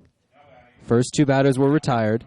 Drew Cowley walked, and that started a 3-run inning, 3-run 2-out rally that helped them take the lead. And Drew Cowley comes up here. Last time up, he actually struck out swinging. So 0 for 1 today, but had a walk and a run in the first. If we've learned anything from these first 2.5 innings, it's that every at-bat matters as this one comes in low and outside to Cali. Every pitch matters. And even a 2-out walk that might not be a big deal in the 3rd inning of a regular season game, that could be the light switch that goes off. That changes everything in a single elimination game. The 1-0 trails outside, and it's 2-0, and that's been the thing today is all these hitters are so difficult to get out. 2 strikes, 2 outs, it doesn't matter. They're going to stay locked in. They're going to keep fighting, and that's the way it's been all day. And the pitchers are going to have to step up their game a little bit to get these hitters out as the 2-0 misses low. So Sean Higgins, only 1 strike thrown so far in a season in which he only had 3 walks all season long. Losing a little bit of control against these dangerous bats. Already down 5-3 here in the top of the 4th inning. Both teams with 6 hits. The 3-0 touches on the outside corner. 91 on the fastball from Higgins, and it's 3-1.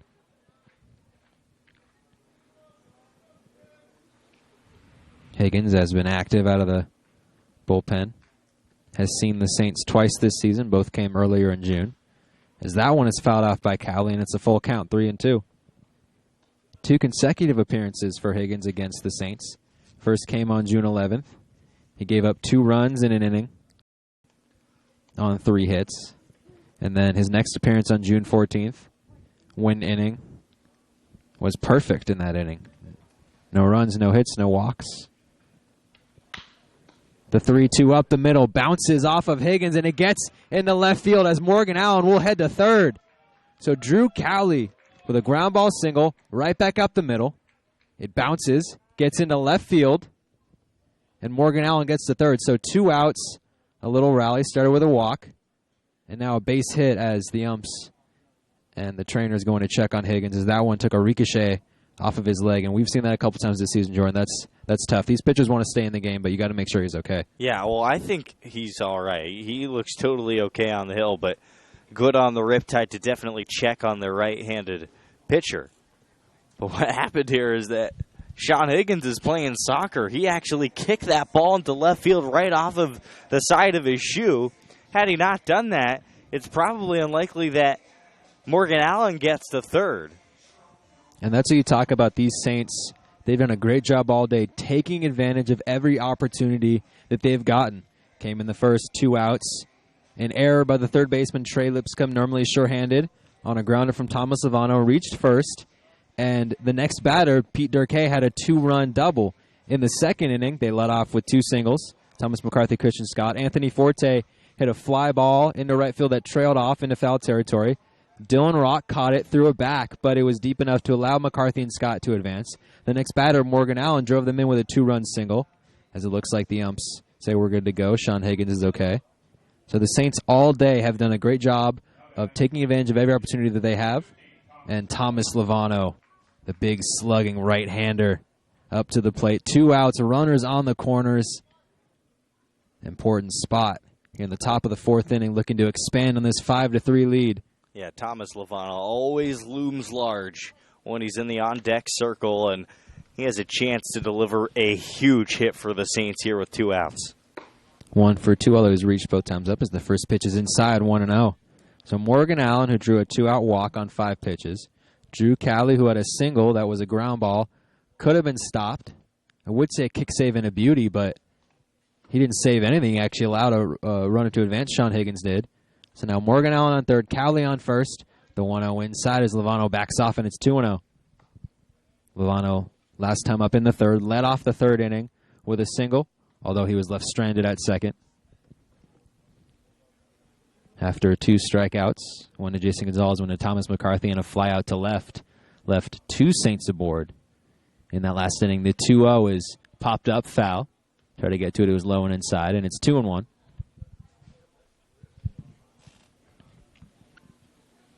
Sean Higgins in a tough spot.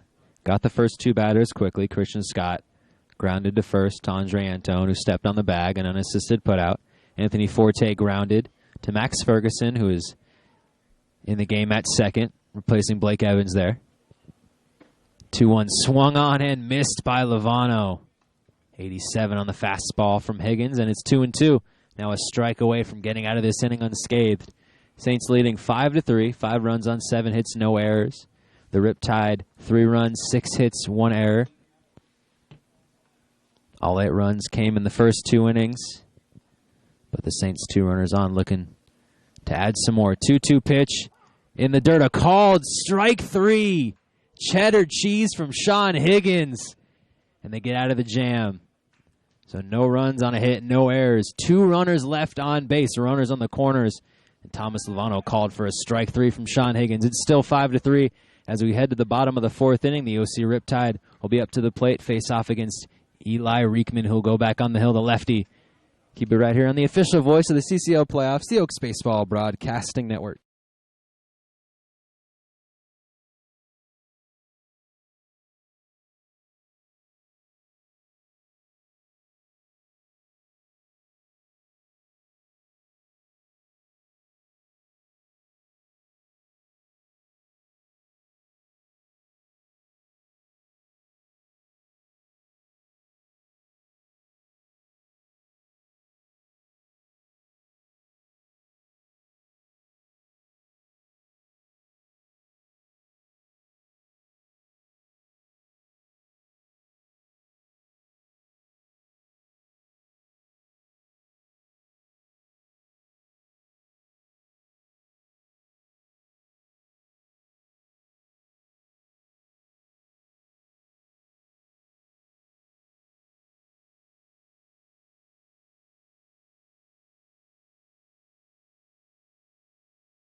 Michael Peabody started in center, now playing in left field. Leading off, 4th inning. First pitch in from Eli Reekman is grounded foul to the big lefty, and it's 0-1. Mike Peabody led off the first with a single, scored a run on a 2-run double from Dylan Rock. Scored the first run of the game for the Riptide. In the second, had a sac fly RBI, so 1 for 1, a single, a run, and an RBI, and he takes the 0-1, the breaking ball that drops in for a strike, 0-2. Eli Reekman came in the first inning, or in the 3rd inning, with no outs. Cade Bollinger allowed 2 singles, and he got 3 straight outs, including 1 strikeout. The 0-2 is high as Peabody backs off, and it's 1-2. And Eli Reekman from the left side to throw as hard as he does. As here comes the 1-2. Popped up by Peabody. Allen backs up, comes back in looking to find it, and he does. High pop fly does nothing, and it's caught for the first out of the inning. So Peabody retired, doing nothing for the first time today, as Max Ferguson, who is 1 for 1 today and also walked in the 2nd inning up to the plate. Back to the point on Reekman. It's an easy 90-91 from the left side. That allows him to be just so accurate and so effective at points, and he's locking in this ball game. You see the curveball 0-1. The fastball is working. The curveball is working. As retired, the first 4 batters he's faced is that one. Ferguson holds off on the breaking ball, and it's 1-1. Also had some help from his defense. A no-out line drive caught by the second baseman as the 1-1 fired in for a strike, the fastball. Daniel Jung fired a line drive into center field, or it didn't get to center field as Morgan Allen laid out. Sacrificed his body, made a great play to save a run or 2. The 1-2 is popped up to the left side by Ferguson, and it stays there. We'll do it again, 1-2. And then struck out Connor Roby, and then got Carson Matthews to fly out to center on a long-ranging play by Christian Scott. Oftentimes it is the defense that can make a difference, and the Riptide 1 error, the Saints none. The 1-2 drops out. Ferguson holds up the appeal to the third base ump. He did not go to the third base ump, and it's 2-2 now. 1 out to Ferguson.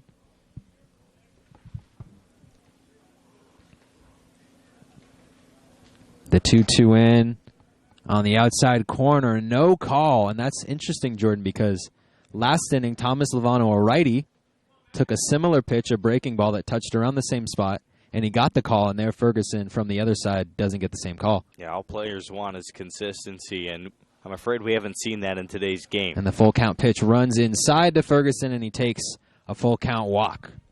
So a runner on with 1 out. Walk drawn by Ferguson and Dylan Rock. It's up to the plate, the dangerous righty who had the biggest hit of the day so far for the Riptide, a 2-run double with no outs in the first. He walked in the second, was left stranded in that inning. Now he's up with a runner on and 1 out, and the Riptide down by 2 here in the bottom of the fourth.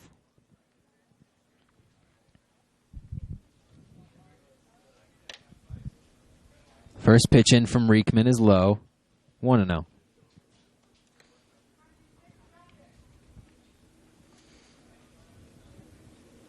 These two teams have played each other 7 times. The Riptide have won 4, the Saints have won 3.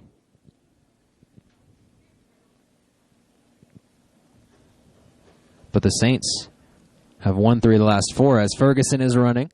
No throw from McCarthy. So Max Ferguson draws a walk. And on the second pitch of the next batter, he steals second. So Dylan Rock now up 2-0, 1 out with a runner in scoring position, and that is Max Ferguson. Yeah, Max Ferguson just stole his 12th bag of the season. He's one of 5 players with 10 or more stolen bases on the summer. The 2-0 touches in the outside corner. And it's 2-1, and that's another facet of this Riptide offense is they are speedy. We talked about Michael Peabody at the top. Max Ferguson is fast. Dylan Rock is fast. Trey Lipscomb is fast. Carson Matthews can run. They got guys all over the order that can make things happen with their bats and with their wheels. The 2-1 into Rock. Pops that one up to the right side. Anthony Forte backs up. He keeps backing up, and he'll make the catch. Max Ferguson will tag up head to third. So Dylan Rock flies out to right, a deep fly ball. But Max Ferguson now 90 feet away from the 4th run of the game for the Riptide with 2 outs. And Connor Aoki, who's a dangerous batter catching today, comes up to the dish. So it'll be F-9 for Rock, and Aoki 0 for 2 today. Ended the second inning, came up with the bases loaded, flew out to right, but he is a guy who can make things happen and now up with a runner on third. Aoki led this team, the Riptide, in the regular season. In RBIs, he had 23.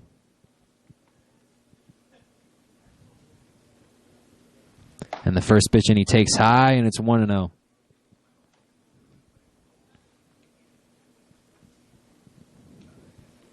You wouldn't know it, but the last time these two teams faced off, Jordan, it was a blowout. The Saints won 11-1 over the Riptide. That was on July 16th. Today, a high-scoring affair so far, 5-3. Aoki takes the 1-0 in there for a strike, and it's 1-1.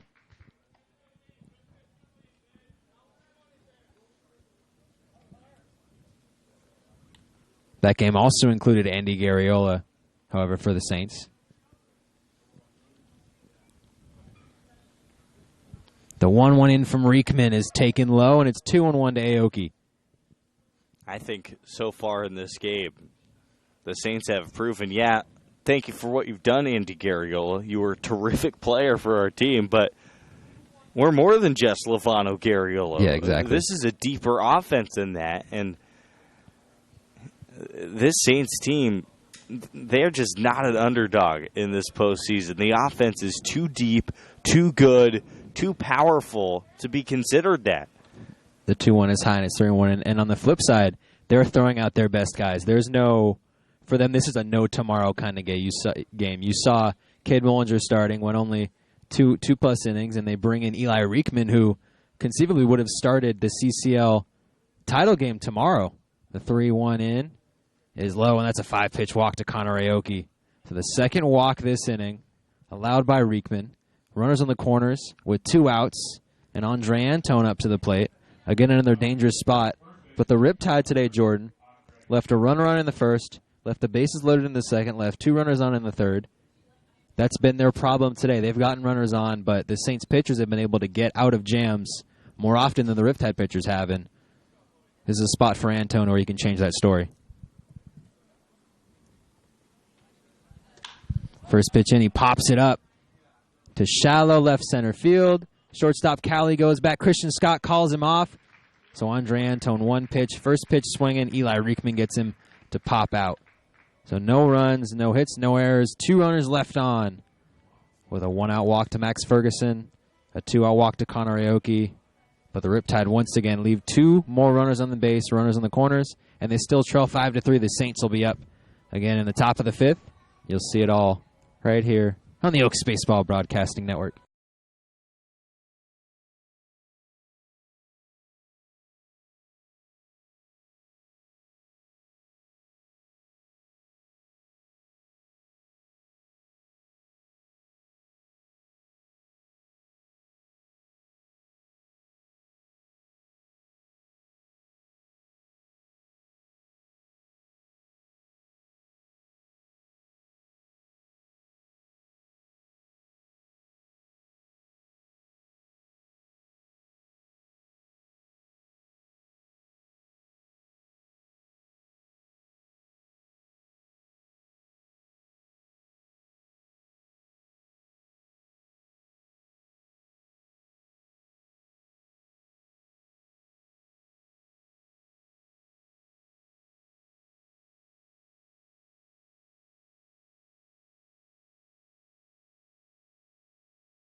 Pete Durkay, the first baseman, the lefty from the University of Tennessee, leading off the top of the 5th inning. Saints leading 5-3 as 2 more runners were left on by the OC Riptide.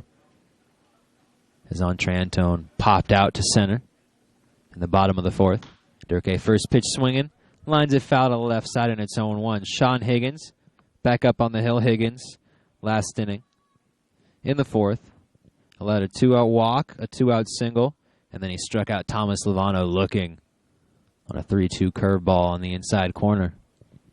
0-1 to Durkay. He fouls that one off, back, up and to the left of the broadcast booth, and it's 0-2.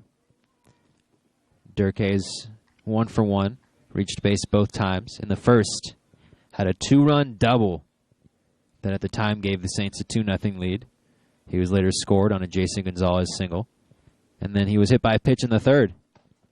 He takes the 0-2 high and away, and he pulls back on that swing, and it's 1-2.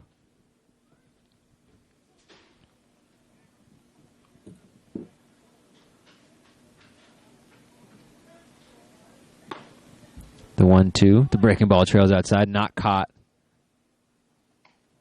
by Aoki. And it's 2-2. As I mentioned last inning, the Riptide lead 4-3 in the season series, but the Saints have won 3 of the last 4. The Riptide won the first 3 these two teams faced. The 2-2 swung on and missed by Pete Durkay. 89 on the fastball. He needs to get to an AC. The heater is getting to him. Pete Durkay is retired. Second strikeout of the game for Sean Higgins, and the first out of the inning. It gets to Jason Gonzalez, who had an RBI single in the first and struck out swinging in the third.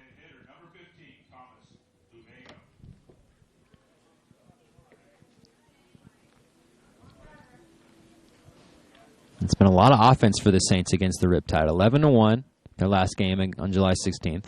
On July 30th, they won 10-5. Won 10-5 also, as that one is chopped to the third baseman. Lipscomb comes in. The throw is not going to be in time as Jason Gonzalez with an infield single was just fast enough on a slowly hit chopper to trade Lipscomb at third. So the first batter, Pete Durkay, strikes out swinging, but Jason Gonzalez reaches first on an infield single. So the Saints are runner on with 1 out, and Evan Russell, who is 0 for 2 today. It's been a little bit of everything for the Saints today. In the 4th, they reached on a single, and Sean Higgins kicked the ball into the outfield. Didn't end up doing anything but dangerous play as the first pitch in is inside to Evan Russell, and it's 1-0. Evan Russell this season hitting .205 for the Saints.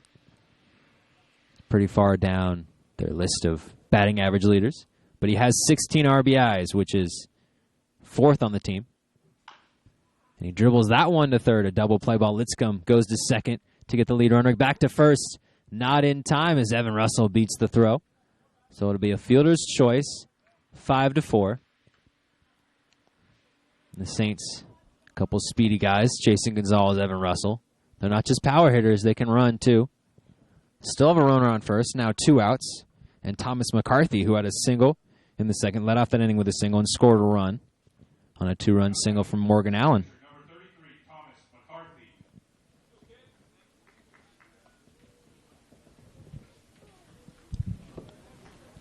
Thomas McCarthy this season hitting .271 coming into the contest, 7 RBIs.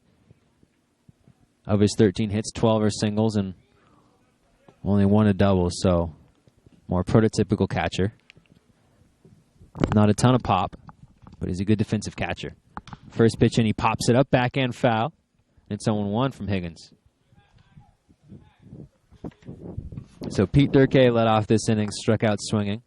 Jason Gonzalez reached on an infield single. And then Evan Russell grounded into a 5-4 fielder's choice, and now he's on first base, utilizing his speed.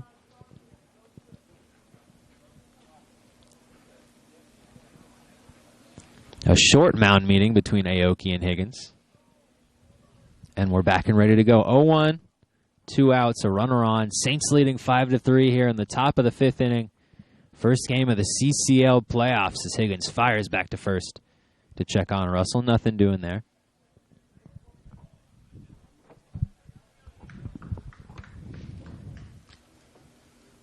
Not seen any runs in the last 2 innings as the 0-1 breaks inside, and it's 1-1. Yeah, game has sped up a little bit, but still, every pitch, every swing, every ground ball feels bigger than a normal game, and it just seems like every pitch is, pitchers are taking that extra second to make sure that's what they want to throw. The 1-1 stays inside, and it's 2-1. And that's not to say, Jordan, the hitters are still on point. I mean, the 3rd inning, the Saints had 2 runners on to lead off the inning. In the 4th, they had a hit and a walk with 2 outs. The Riptide loaded the bases in the 2nd, had 2 runners on in the 3rd as the 2-1 misses. Low and inside, and it's 3-1. Safe to say neither of these teams are taking this opportunity for granted. Absolutely not. Both teams have earned their way here, and they're making the most of it. Their reward for winning this game, the Forsters, tomorrow. As that one is grounded right past the glove of the shortstop, Carson Matthews. Evan Russell will head to third. Thomas McCarthy will head to second. So a likely, we'll see if it's ruled an error or a hit. That's going to be an error. And that will be an error as Carson Matthews misplayed it. Had a play that really you have to make in this spot. And instead of ending the inning, the Saints now 2 runners on, both in scoring position. Christian Scott, who already has a single today, he's 1 for 2 with a run, is up with 2 outs. And we've seen this in the 1st inning, Jordan. 1 runner on, 2 outs, an error by Trey Lipscomb. Not a similar play, but a bad throw to first, extended the inning. The next batter, a 2-run double. We'll see with 2 runners on, both in scoring position, if Scott can have the same result. Saints already up by 2. First pitch in is outside, and it's 1-0. The mistake from Carson Matthews at shortstop, it was a tough hop. That's not a play that you make 10 times out of 10. His mistake was going for it only with his glove and not having his body in front of it to stop it. The 1-0 swung on and missed by Christian Scott. 92 on the fastball. Sean Higgins pulling back here in a big spot, and it's 1-1. I think it's similar, Jordan, to you see like a safety in football, right, who instead of going for the sure tackle gears back for the big hit. You have to make sure you have the sure play. And Carson Matthews, a little bit more of a flashy play, tried to glove it, didn't make the play. The 1-1 trails outside, and it's 2-1. And so instead of the inning ending, for the second time today, the Saints get a little extra life. A 2-out error extends the inning. And Christian Scott up 2-1 in this count against Sean Higgins.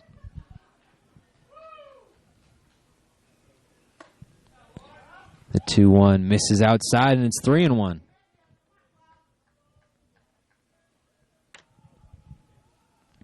So far this inning, a strikeout to Pete Durkee, a single by Jason Gonzalez, fielder's choice by Evan Russell, and an E6 for Thomas McCarthy. Jason Gonzalez on third, Evan Russell on second. The 3-1 misses outside, and the bases are loaded with 2 outs. Back to the top of the order with Anthony Forte. So the error breathing new life into the Saints. Sean Higgins with a 5-pitch walk to Christian Scott. And the Saints with a great opportunity to blow this CCL playoff game wide open about halfway through. Yeah, and Anthony Forte, he's been quiet today, Zach. He's 0 for 3, but you see a pitching meeting right now because the Riptide understand that Anthony Forte is just a big hit waiting to happen here. He could break this game wide open with a gapper here. Critical part of this ball game. Anthony Forte this season heading into today. He's 0 for 3 today. Grounded into a put out. Unassisted to the first baseman to lead off the game. Had an F9 in the second, a foul ball that Dylan Rock got to. And in the fourth, grounded into a 4-3 put out. But here in the fifth, up with bases loaded. 306 on the season coming into the game with 12 RBIs, 21 runs. He's got 26 hits, 17 singles, 7 doubles, a triple, and a home run. One of 5 Saints to hit for the season cycle, along with Morgan Allen, Drew Cowley, Christian Scott, and David Reyna. As it looks like Tyler Booth, the lefty, is up in the OC Riptide bullpen. He's a really good pitcher, Zach. The Oaks have seen him a couple times this season, and he's nasty. Not the fastest velocity, but he's shifty. He's a shifty pitcher, and it works. First pitch into Forte. He pops it up, foul to the left side. Lipscomb runs to make the play, but there's no play to be made, and it's 0-1 to Forte. So the bases are loaded, 2 outs. Sean Higgins against Anthony Forte. Forte 0 for 3 today. But Sean Higgins looking to get through his second inning of work. The 0-1 into Forte, and that one is lined into the gap in right center, and it will drop and get to the wall. 1 run comes in to score. 2 runs come in to score. Christian Scott is sent home. A bases-clearing 2-out double for Anthony Forte, and the Saints take an 8-3 lead. Biggest hit of the day. And you look back, Jordan, to that error by Carson Matthews. Would have ended the inning, kept it a 2-run game, and instead the Saints add 3 more, take a 5-run lead here in the top of the 5th. That's a crazy good swing by Anthony Forte to have the confidence to step in that batter's box, own that at-bat after starting 0 for 3, and to send it to the wall. A clutch hit for this Arroyo Seco Saints team, and they're feeling good, up 5. First pitch to Morgan Allen. He fouls it off. So Anthony Forte now standing on second. Evan Russell, Thomas McCarthy, and Christian Scott all come in to score. The second hit of the inning. So now 3 runs on 2 hits, along with an error in this inning. Sean Higgins also walked a batter. He walked the bases loaded. The 0-1 drops in for a strike, and it's 0-2.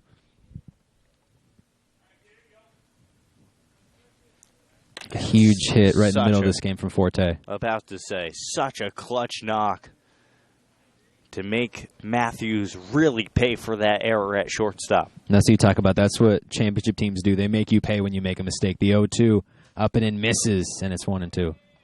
And they've done it twice today, the Saints have. And that's how a team like the Saints is going to win the CCL title. That's how the Caneo Oaks, the 4 seed out of a 4-team bracket last year, won the title. You don't make mistakes, and you take advantage of mistakes. Is that one off the end of the bat? Matthews makes a nice play. The throw is not in time to first. So a tough play from Carson Matthews. Threw it from deep in the hole, not in time. The speedy Morgan Allen beats it out for an infield single. That's 11 hits on the day for the Saints, and they continue this 2-out rally. So runner, Anthony Forte, advances to third. Morgan Allen now in first, so there's runners on the corners as Clemente Bonilla will come out. This looks like it might be it for Sean Higgins. It looked like Tyler Booth will come into the game. So the Saints already 3 runs across on a massive 2-out double from Anthony Forte into the right center field gap. Saints have 2 runners on, 2 outs. We're going to go to a break, but come back right here on the Oaks Baseball Broadcasting Network.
Tyler Booth, the lefty wearing number 16 from LSU Eunice Junior College at Lake Charles, Louisiana, coming in for Sean Higgins.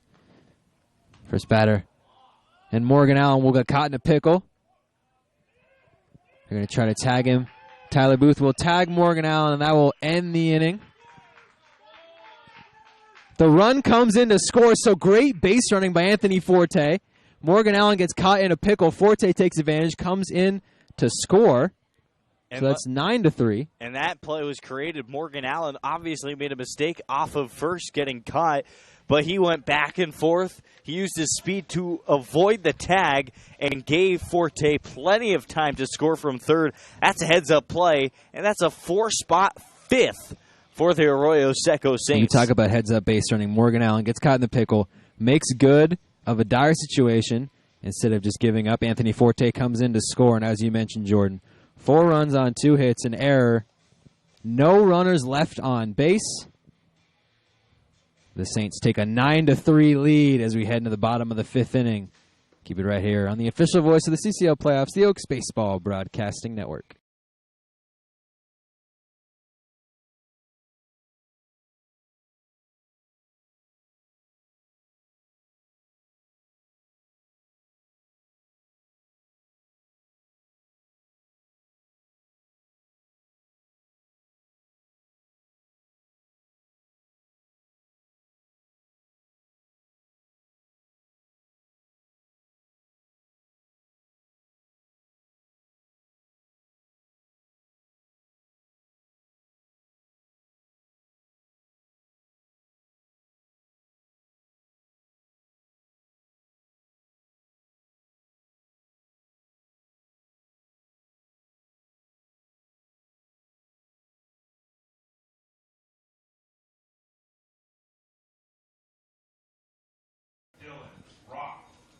Trey Lipscomb, the third baseman, batting out of the 6th hole today, leading off the bottom of the 5th inning.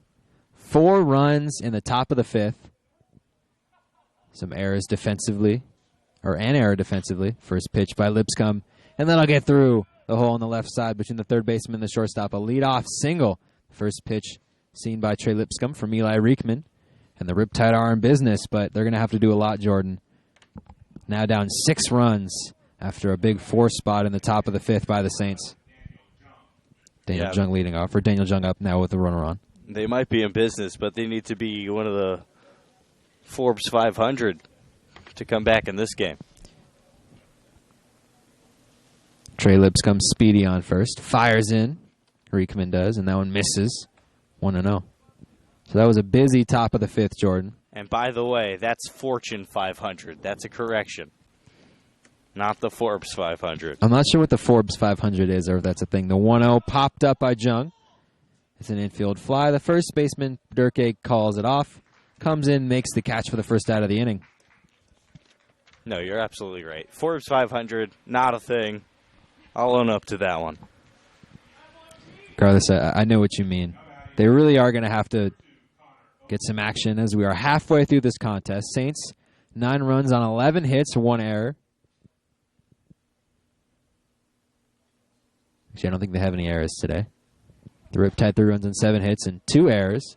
The first pitch into Obi is inside for a strike, 0-1. Eli Riekman so far today. That was the first hit he allowed. Was the Trey Lipscomb? That one is driven into left, a line drive, but it'll pull foul. Obi just a little ahead of that pitch, and it's 0-2. Came in, 2 runners on, no outs in the 3rd. Got 3 straight hitters. Or he got the last 3 hitters of the inning with 1 strikeout in the middle. Walked 2 in the 4th. And now a leadoff single is that one is chopped foul by Obi, and it's 0-2. So he's allowed 3 base runners, but no runs so far today, only 1 hit.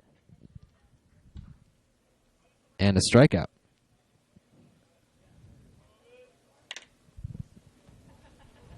(0-2) to Obi. Last time up, Obi struck out swinging. That was in the 3rd. Came in to pinch it for Blake Evans, and now playing in center. Riekman checking on Lipscomb. Fires in, and that one's high. And it's 1-2.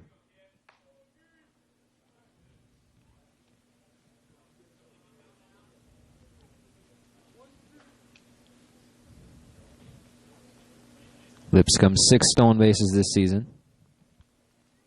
The 1-2 grounded. That's a double play ball. Cowley to second to first. 6-4-3 double play. And that will end the inning. So a lead-off single by Trey Lipscomb. But nothing else. No runs, a hit, no errors. No runners left on base. A 6-4-3 double play, well executed to end that inning. And the Saints still lead 9-3 as they come back up to the plate in the top of the 6th. Keep it right here on the Oaks Baseball Broadcasting Network.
Tyler Booth, who came in, saw 1 batter, 1 pitch, ended the big 4-run 5th for the Saints.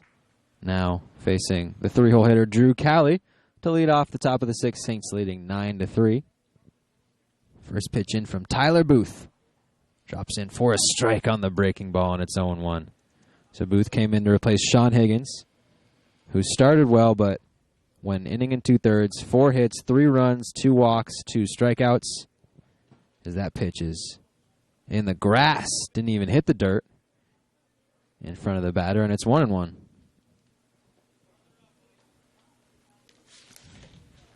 Tyler Booth, out of LSU Eunice Junior College, was the Louisiana 5A Player of the Year in his senior year in high school, a top 500 player nationally. The number 3 rated lefty in Louisiana, according to Perfect Game. So that one fouled off by Drew Cowley. And we've seen him a couple times against the Oaks this year, Jordan. He's a guy, he will do what he has to get batters out. He will mix pitches. Seen the curveball working. He'll change timing. The 1-2 fouled off by Cowley, and it stays 1-2. He's a guy who can get on a run and retire outs in a hurry. Is what the Riptide need. Not only do they need to score a lot of runs, but equally important is keeping the Saints offense off the board. It doesn't seem like the Saints are going to take their foot off of the gas pedal. The 1-2 in outside from Booth on the fastball 86, and it's 2-2. Booth has been, much like Sartorius, an innings eater. He's been a workhorse this season. Mostly a starter. 33 innings pitched, has a 3.54 ERA. He's given up 15 runs, 13 of them earned. 28 strikeouts is the 2-2 line into right. Dylan Rock is going to come in, but it'll drop in front of him. So a leadoff single by Drew Cowley into right field. Well hit ball. The 12th hit of the day for the Saints, and as you mentioned, Jordan, they're not going to slow down. It's just not going to happen. And Thomas Lovano, dangerous righty, designated hitter. Only has 1 hit today, but he reached in the first on an error by Trey Lipscomb. Scored a run in that inning. Struck out looking to end the 4th. Tyler Booth also 9 walks this season. And he's given up 31 hits in those 33 innings. So he's gotten out of a lot of jams. And he might be in one here to lead off this inning as the first pitch trails outside 1-0. Booth's last start actually came against these Saints on July 16th. His worst start of the season, gave up 6 runs, all of them earned. As that one popped up over our heads in foul by Lovano, and it's 1-1. Struck out 4, allowed 9 hits, 2 walks. He had one other start. I believe that was an 11-1 loss to the Saints that game on July 16th. He had one other start against the Saints. His second start of the season back on June 11th in 5 innings. Much different story. Allowed 1 run, it wasn't earned. 4 strikeouts, only 1 hit, 3 walks. So 2 different stories and 2 different starts. As the 1-1 swung on and missed by Lovano, and it's 1-2. And we've seen this from both teams, Jordan. 2 of the better starters. The Saints, they get only 2+ from Cade Bollinger, and Eli Riekman is coming and pitched 3 innings. The Riptide get only 2 from Devin Sartorius, and Tyler Booth coming in will likely get the middle to the later part of this game as the 1-2 is high to Lovano, and it's 2-2. Both teams, both managers leaving it all out on the field. They can worry about their pitching staff tomorrow. They just got to get to tomorrow. 2-2, a runner on, 9-3 Saints lead. Fired in, misses high again, and it's a full count, 3-2.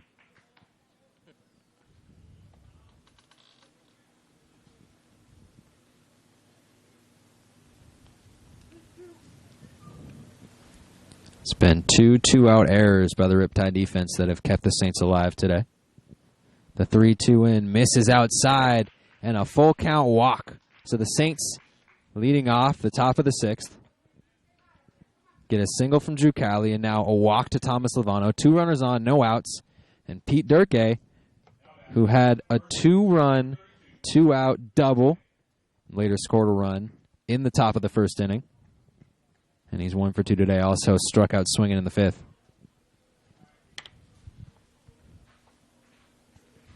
The Saints offense not letting up today.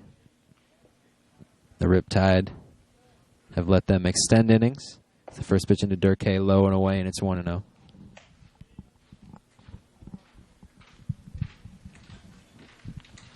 Was a busy top of the 5th. Pete Durkee led off that inning, struck out swinging. as the 1-0 comes in and Durkee pops it foul, and it's 1-1. Jason Gonzalez followed that up with a single, and he was out at second on a 5-4 fielder's choice grounded into by Evan Russell. So there were 2 outs. Thomas McCarthy hit a hard-hit ground ball to Carson Matthews, tried to make a play with his glove, rolled past into left field. So McCarthy was on, Russell was on, Christian Scott walked to load the bases, and then Anthony Forte with a bases-clearing double into right center field. That gave him an 8-3 lead as the 1-1 is up, and it's 2-1. And then really heads-up play by Forte. Morgan Allen, Tyler Booth came in before even throwing a pitch to Drew Cali, fired a pickoff move over to first to try to get Allen. Allen was a couple steps away from first. Juked him a little bit, gave him enough time for Forte to come in to score. His 2-1 is popped up by Durkee. Foul. Aoki calls him off. Makes the play for the first out of the inning. So now there's 1 out. The double play is still alive as the runners stay at first and second for Jason Gonzalez, who is 2 for 3, 2 singles and an RBI. Now batting, third baseman, number 16, Jason Gonzalez. And really here, this is where you want a double play, Jordan. This is the prime time for it. 2 runners on, 1 out. I would have to imagine this Tyler Booth is going to be attacking low here. A lot of fastballs low.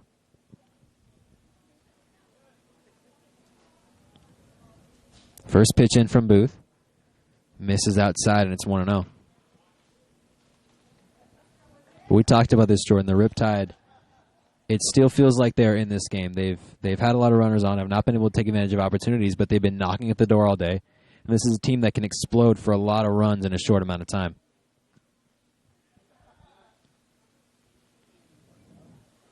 The 1-0 in. And that's a strike, and it's 1-1.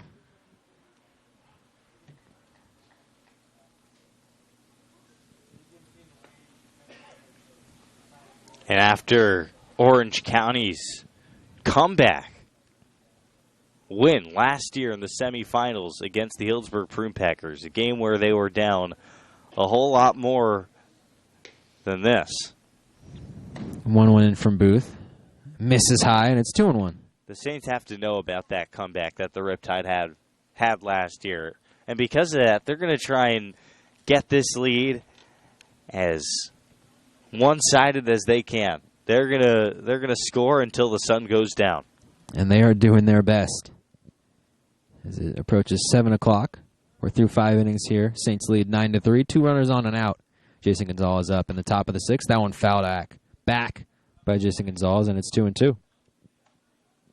I know you had a front row seat to that game last year, Jordan, as once again, or the Oaks Baseball Broadcasting Network was the voice of the CCL playoffs. That's true. It was a 9-2 Healdsburg advantage in the 8th inning. 11-9, the Riptide won that one. And here it's 9-3 in the top of the 6th, although the Saints could make it a lot more with a Jason Gonzalez. That one is a double play ball. Matthews, 6-4-3 double play to end the inning. So Drew Cali with a leadoff walk. A leadoff single. Thomas Lavana walks. Pete Durkee pops out. Foul to the catcher, and then a 6-4-3 double play. So no runs on a hit, no errors, no runners left on base. 1 runner left on base, pardon me. Saints still lead 9-3 as we head into the bottom of the 6th inning. Looks like it's still Eli Riekman. He'll be the innings eater today. You'll catch it right here on the Oaks Baseball Broadcasting Network.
Carson Matthews, the shortstop, hitting out of the 9-hole, who started off that 6-4-3 double play that ended the top of the 6th, ended the threat from the Saints.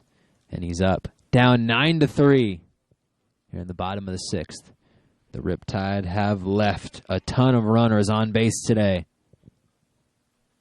Carson Matthews looking to get on and change that. First pitch in from Riekman misses high, and it's 1-0. In the first, the Riptide left a runner on. In the second, they left the bases loaded. In the third, they left 2 on. In the fourth, they left 2 on.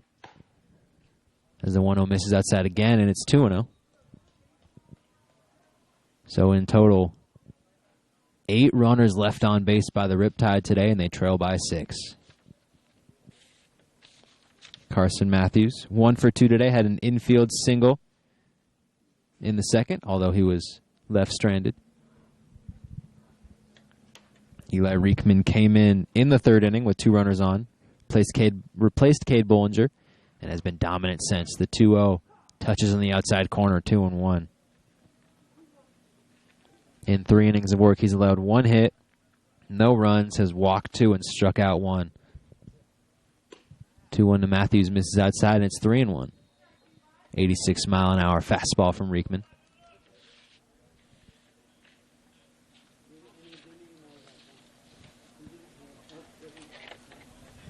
Saints had 3 runs in the first, 2 in the second, 4 in the fifth. As the 3-1 misses low and away, and a leadoff walk to Carson Matthews. So the Riptide once again with a runner on to lead off this frame. Back to the top of the order, which is where they've done a lot of their damage today with Michael Peabody. He's 1 for 2 with a run, a hit, and an RBI that came on a sac fly in the second. Drove in actually the last run that the Riptide have scored today. Scored 2 in the first and that 1 in the second. First pitch in from Riekman.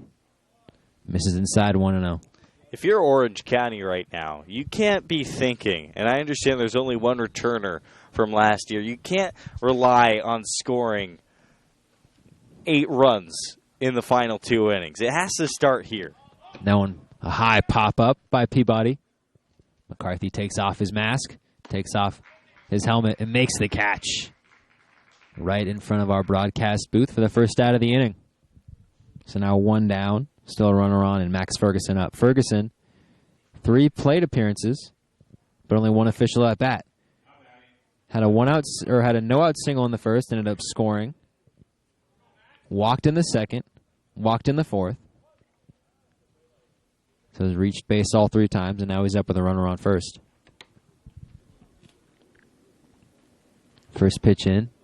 He's low and away, 1-0. Ferguson started the day playing at second base. He's now playing in center field.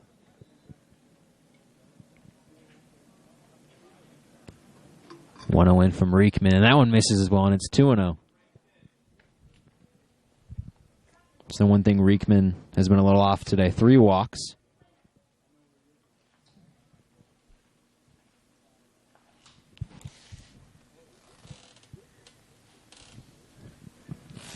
The 2-0 misses, low and away, and it's 3-0. You want to talk about, Jordan, the culture change that has been initiated by Aaron Milam for the Arroyo Seco Saints. Arroyo Seco, a newer program for the CCL, has never made the playoffs until this season, and he's come in. And here they are with a 9-3 lead as the 3-0 touches on the outside corner, 3-1. A complete 180 from last year, Jordan, and he's done such a great job. Aaron Milam has. Well, he's a guy who has plenty of experience. That one driven into right. Forte goes back at the track, at the wall. See ya! A 2-run shot for Max Ferguson. A line drive that gets out quickly. And the Riptide crawling back into this game. Now down 9-5 after that 2-run homer. Ferguson comes across. A big fly for Max Ferguson. It's a big swing for Max Ferguson, Zach. He has just been so good today. After having a little bit of a letdown in the regular season for a guy of his stature. He's reached base 4 times today. He's scored 2 runs. He's stolen a bag. And now the 2-run shot right down the right field side, taking the wind stream out of Sparky Anderson and re-injecting this Riptide lineup with some newfound confidence. So now down 4 runs here in the bottom of the 6th. 1 out in the inning. First pitch into Dylan Rock. Low and away, and it's 1-0. So Carson Matthews led off the 6th with a walk. Mike Peabody popped out to the catcher as the 1-0 misses away. 89 on the fastball from Riekman, and it's 2-0. And now the 2-run shot from Max Ferguson. Only the second hit allowed today by Riekman. 2 runs came off that swing. Biggest hit of the day for the Riptide, the 2-0. Misses away, and it's 3-0.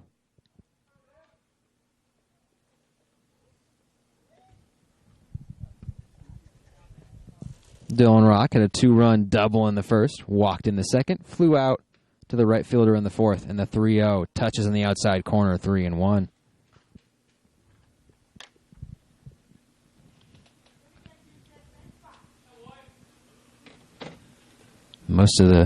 A lot of the damage done today has gone to right field. Dylan Rock chops that one foul, and it's 3-2. Pete Durkay, his 2-run double in the first, that went to right. Anthony Forte's bases clearing double went to right center, and now Max Ferguson. 2-run shot into right. All the lefties. A lot of pull power today. 3-2 into Rock. Popped up, foul, and he stays alive. That one goes out of play to the right side. Just over the Riptide bullpen, and it stays 3-2. We'll do it again. There you go, Jordan. You talked about it. They don't want, the Riptide cannot rest in their laurels. They cannot wait until late in this game to do damage. They have to start doing it now, and they started with that shot from Max Ferguson. But they have to do more. Still down by 4. The 3-2 and misses away. And the 4th walk of the day for Eli Riekman. The Riptide, a runner on. Still 1 out. And Connor Aoki, who's another big bat. Another home run threat. Aoki 0 for 2 today, but he walked in the 4th. 2 outs. He was stranded in that inning.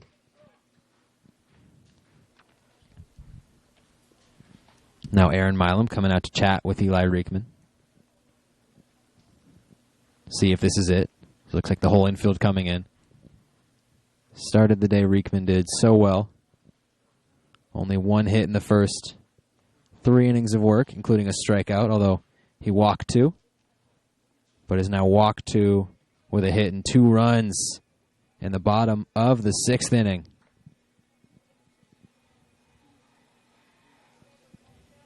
So what do you think, Jordan? What do you think is the key for the Riptide?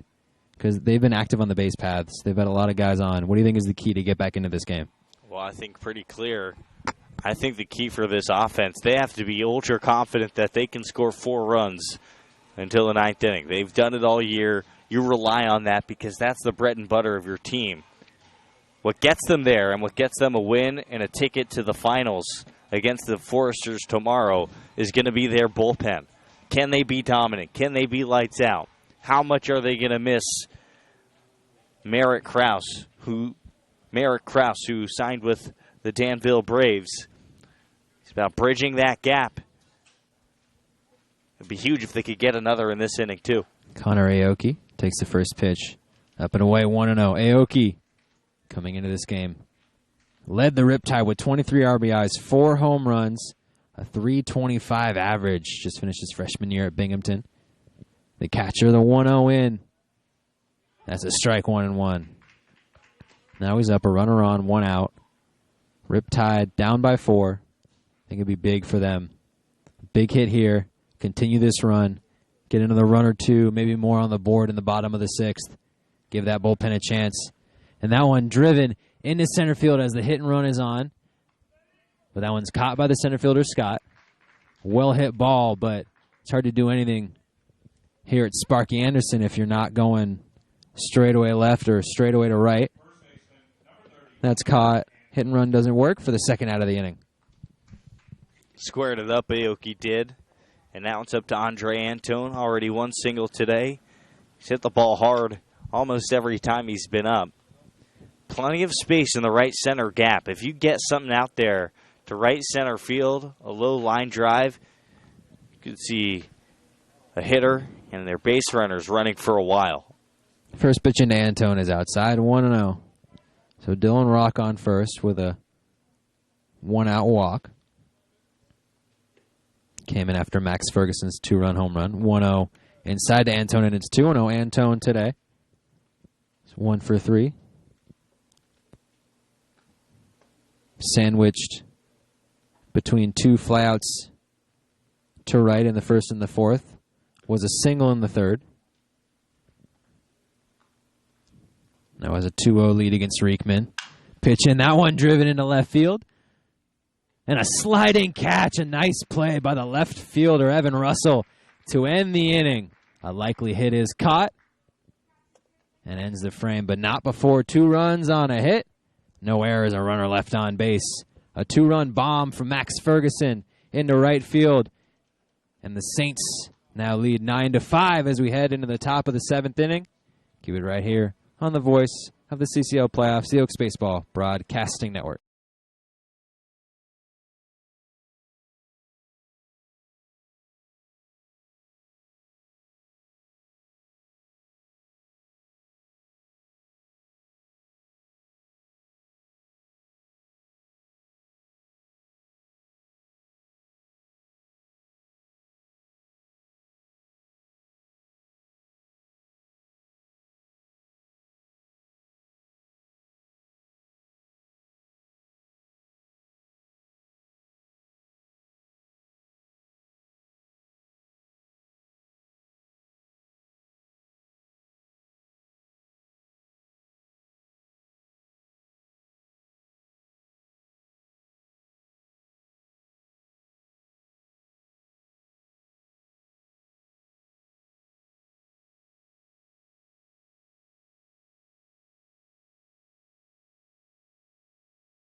Number 41, Noah Walker. Noah Walker, the righty from Texas State, and replacing Tyler Booth. Leading off for the Saints, Evan Russell, who just ended last inning with a nice sliding play in left. Saints lead 9-5 here in the top of the 7th inning, and for play-by-play for the 7th, 8th, and 9th, here's Jordan Brenner. Jordan. Thank you, Zach. We got a game now. A 2-run home run from Max Ferguson. And, well, you could tell by our viewer count. When it was a 6-run ball game, it started to dip down, and we're headed back up north with that 2-run home run. Believe me, folks, this game is far from over. That's just in the Riptide DNA. But the Saints trying to pull off an upset, get their first ever CCL playoff victory. They'll have to do it against the Texas State righty Noah Walker, who comes in for the lefty Tyler Booth. Walker kicks and offers his first pitch inside, and it actually catches the left wrist of Evan Russell. And he is shaking it off. They might have called this a foul ball as Arroyo Milam slowly walks out of the dugout. Now he takes first. You just hope. You see any fastball coming in at a wrist. You see this all the time in professional baseball where guys just lean over the plate, they take one off the wrist, and then boom, 6 to 8 weeks on the bench, fractured wrist. But it looks like Evan Russell is okay. He's on first. And now back to the catcher's spot. Thomas McCarthy out of the 8-hole. He's reached twice with an error in the 5th by the shortstop and scored. Struck out looking in the 3rd and singled and scored back in the 2nd inning. Infield playing pretty straight away, as is the outfield for the Riptide, as we are approaching the 7:15 hour, and the first pitch is in the dirt away. Aoki, a backhand pick. It's 1-0. We talked about this, Jordan, a little bit in the break. We're reaching the danger zone here where we could potentially have a suspended game. It goes dark around 8 o'clock here, so there's no sign that these two teams are going to get through the next 3 innings in 45 minutes or so. We may have to continue tomorrow. Michael Peabody's in left field now as the 1-0 misses low, 2-0. In for Max Ferguson, who moves to second. Connor Obie's in center. And Dylan Rock in right. Andre Antone still at first. Max Ferguson second. Carson Matthews at short. Trey Lipscomb, the third baseman. And Connor Aoki still catching for Orange County. The 2-0 pitch. There's a strike at the knees at 89. It's 2-1.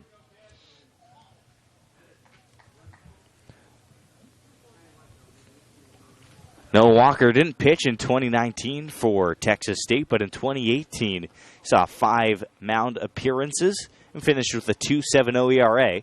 Fastball's up, runner goes, the throw to second on target, and it's in time. Evan Russell caught stealing, and a strike from Connor Aoki, who continues his impressive afternoon. 1 gone in the top of the 7th, and a 2-1 count to McCarthy. It was perfect execution, perfect throw, great tag. Got Russell, didn't have a great jump. That's what you want to see from your catcher. 3-1, swung on and fouled high in the air to the right side. In 2018, Noah Walker had one of his better performances against Rice on February 20th, where he didn't allow a run. Faced off against some real programs, and he misses on the 3-2. A 1-out walk. And Noah Walker's been shaky to start, even though he has an out on his side. He's hit a batter and walked a batter in his first 2 batters faced. And there's nobody warming in the Orange County bullpen.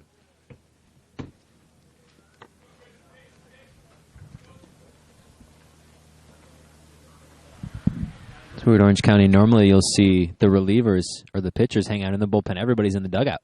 Swinging a foul, line drive, left side, out of play.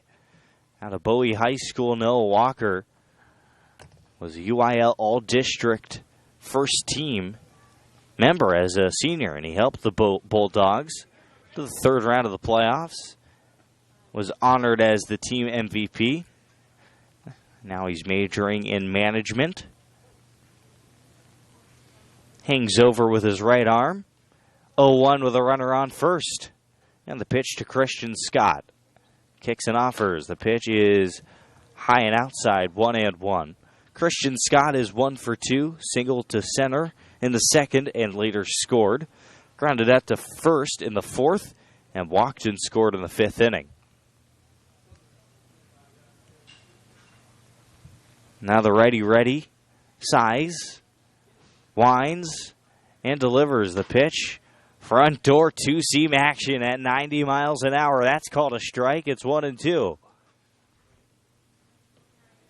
It's a Riptide team. If they get it within 3 runs, Zach, they're awfully tough to beat. In those situations this year, 3-run games, they are 14-6 in the CCL. 1-2, kicking the pitch. Big breaking ball, check swing. Obie tries to find it. No swing, says Blue, and it's 2-2. But something's a bit off about this Orange County team today, Zach. Though they've won 6 straight in the CCL and have given up 4 games, they've already given up 9. That's a shocking number. Even with an offense as good as the Saints. 2-2. Again, Noah Walker misses. The count is full. I really think you can chalk that, well, a couple of things. A couple of errors defensively, one by Lipscomb, one by Matthews, and they're not just they're the worst kind of errors. They're 2-out errors with runners on that extend innings. The Saints are taking advantage, and sometimes when you get an offense versus a pitching staff, the offense just comes in and imposes their will. Runner goes, and another walk from Noah Walker. He's issued 3 free passes to the first 3 hitters he's faced, and Clemente Bonilla sends a pitcher out to the bullpen to warm. Now batting right fielder number 2, Anthony Forte. That'll be Ryan Sublett, the Texas Tech junior next year, warming in the bullpen, and the lone Orange County returner from last year's runner-up team.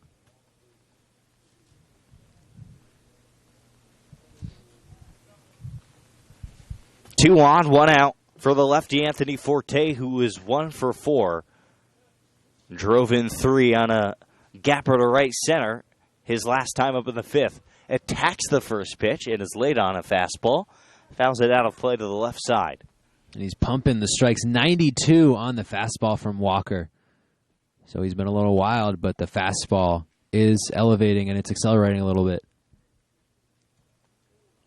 No balls and a strike against the left-handed hitter. Walker taking plenty of time. Now he collects as he agrees with Aoki. Swing and a miss, 87. Took a little bit of velocity off of that fastball, but located perfectly on the inside corner. It's 0-2.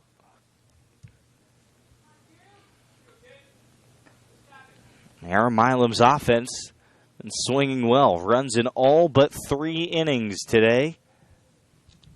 So 50% of the time they've taken hacks, they've scored. 0-2 fouled back. And beyond that, all 3 of the innings they've scored in have been innings where multiple runners have crossed home. 3 in the first, 2 in the second, and then the big number 4 in the 5th. They've scored in bunches, which is something that you want to see, especially in a playoff game like this. Can swing the game on one bat, and we've seen the Saints do that today. 0-2 with 1 out. 0-2, backdoor breaking ball stays away, 1-2.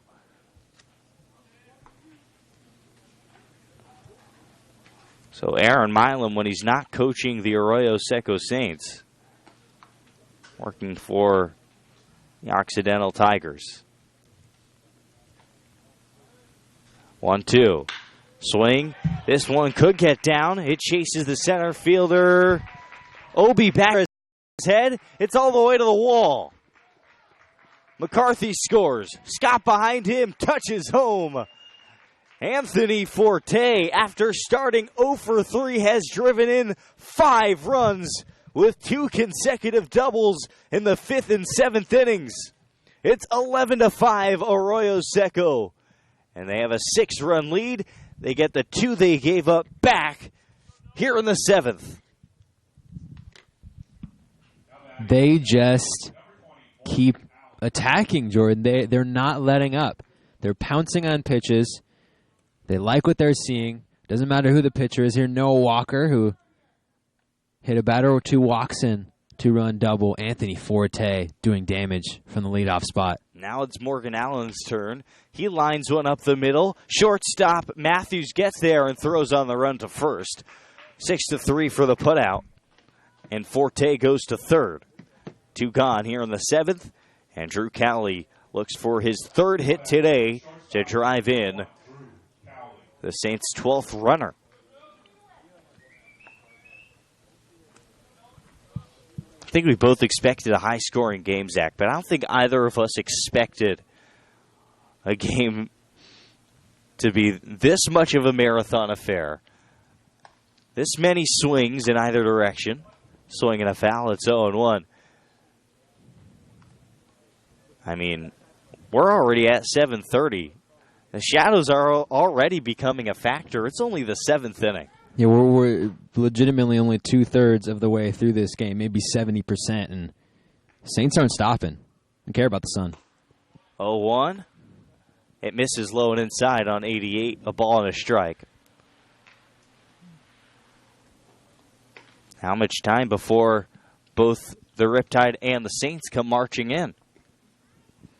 I think the farthest that the Oaks went this year was around 8:05, 8:06 p.m., but I don't think they would let it go that far. 1-1, swing And a diving liner down the left field line. Fair ball into the corner. Another run scores. And Drew Cowley has his third knock today. An RBI double. It is turning into a rout. Now 3 runs in the 7th. It's 12-5 Saints. And back to Thomas Lovano. He's actually been quiet in a 12-run outburst by this Saints offense, despite being their best hitter statistically this season. Only 1 for 3 today, also walked and scored a run.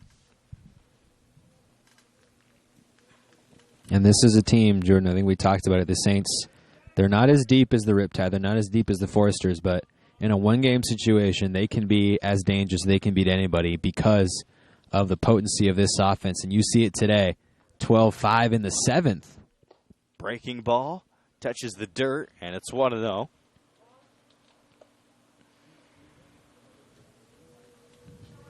So Santa Barbara, they get the day off today before tomorrow's game. Another single elimination. Foresters will take on the winner of this ball game here. Also should be noted that this weekend series will be between either the Lincoln Potters or the Healdsburg Prune Packers. Lovano gets a good piece of wood out on that one and lines it out to center field, but Connor Obi is right there to make the catch. F-8. But not before. 2 runs on 2 hits, no errors, and 1 runner left on base. Noah Walker really struggles in the 7th inning. He actually gives up 3 runs. It's 12-5 in favor of the Saints. Bottom 7 after this quick break on the Oaks Baseball Broadcasting Network.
Back here for the bottom of the 7th inning, where the Riptide will try and cut into what is a 7-run lead for the Arroyo Seco Saints.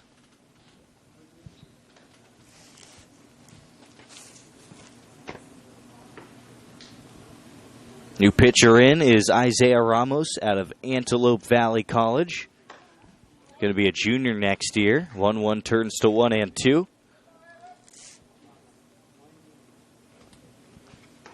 Comes in for Eli Riekman, who did a great job today.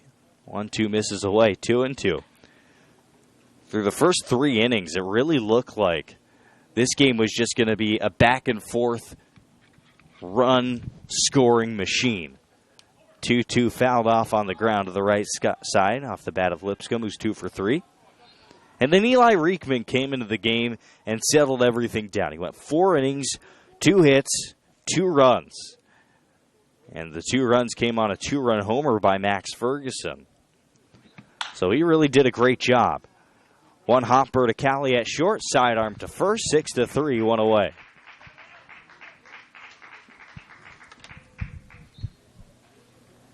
And to eat 4 innings out of the pen, that's also huge for this team. You hand it off to Ramos and the rest of the bullpen in a more realistic situation. Isaiah Ramos this year,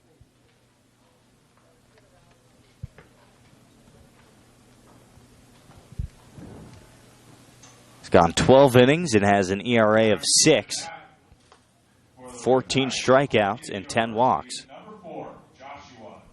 It's going to be Josh Solomon pinch hitting for Daniel Jung here. From the right side. So we see Clemente Bonilla playing his matchups here, taking out the lefty Jung. It's getting late, early. Brightness already an issue in this game. See shadows right in front of home plate. It's tough to see as a hitter. Swing and a miss. And we saw that really come into play in one game that the Orange County Riptide played here at Cal Lutheran against the Oaks. The 0-1 home with an out, swinging a ground ball. This one also to short. Cali again, overhand this time to first, 6-3, 2 gone. And in that game, right around this time, maybe 10 or 15 minutes, give or take, we saw drop fly balls. We saw hitters really struggling. It was frustrating. And when you're trying to come back from a 7-run deficit and you're playing in this level of light, that's quite the mountain to climb.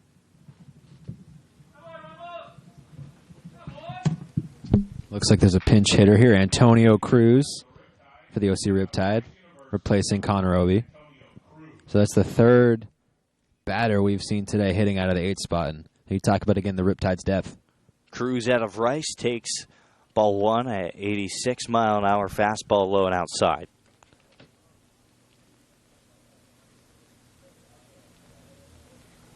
"1-0 is fouled back and out of play. Antonio Cruz, 246, 9 singles, 4 doubles, and a couple homers. Sherford in 14, and he swings and misses at the 1-1. A breaking ball located well outside. And Isaiah Ramos is 1 strike away from a 1-2-3 7th. Swing and a high fly ball out to medium deep right field. Anthony Forte puts it away. And indeed it is a 1-2-3 7th. How about Isaiah Ramos out of the pen doing his job? No runs, no hits, none left, and we're on to the 8th. 12-5 Saints on the Oaks Baseball Broadcasting Network.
Ryan Sublett takes over the pitching duties in the 8th. Orange County going to one of their best to try and stay in this ball game. They're down 12-5 to the Saints. Ryan Sublett, the lone active returner from last year's semifinal team. He's only gone 6 1/3 this summer and has not given up a run. So you know what they say, back when the Orioles were in the postseason the last time and Buck Showalter didn't go to Zach Britton in the one-game elimination against what I believe was the Toronto Blue Jays, he received a lot of criticism. You got to use any card you have in a single elimination, and that's what Clemente Bonilla is doing right here. First challenge for Sublett is Pete Durkay, as there's some paperwork going on between Clemente Bonilla and our home plate umpire. Pete Durkay today doubled in 2 runs in the first. And beyond that was hit by a pitch, struck out, and popped up behind home plate.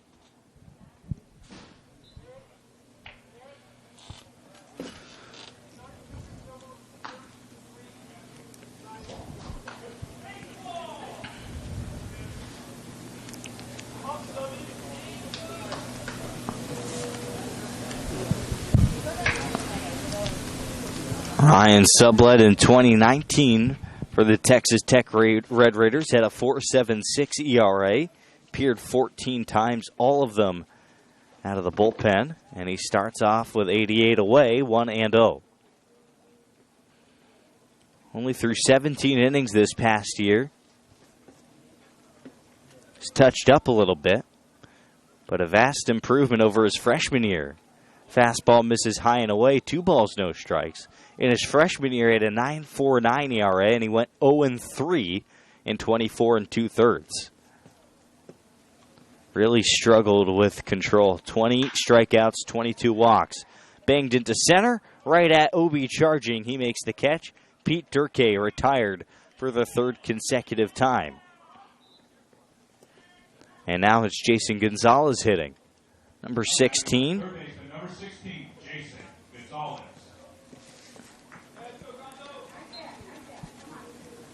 Today's game, he is 2 for 4, grounded into a 6-4-3 inning-ending double play in the 6th inning. Sublett still struggled with his control this past year at Texas Tech. 16 strikeouts, 13 walks, and he misses outside on 89. It's 1-0.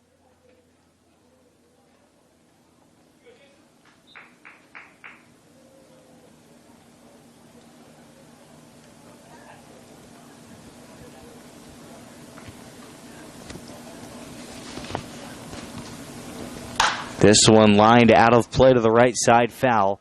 92 out of the hands of Ryan Sublett. A guy who can throw about as hard as anybody on this Riptide team. 6'2", 200 out of Lamont, Illinois. Went to Lamont Township High School. Was absolutely nasty in high school. 1-1 with an out. Breaks outside on a slider. It's 2-1. It's a 4-year letter winner under Brian Staracco at Township. 2.05 ERA with 77 Ks and a no-hitter in a 9-1 junior season. It's also all-conference his senior year. 2-1 misses outside, 3 balls and a strike. Was named to the WWBA Underclassmen World Championship All-Tournament team. Back in high school, was on the Cincinnati Reds Midwest Scout team in high school. 3-1 turns to 3-2, so he's already racked up quite the resume for somebody his age, and he's entering a junior season that promises to be a big one.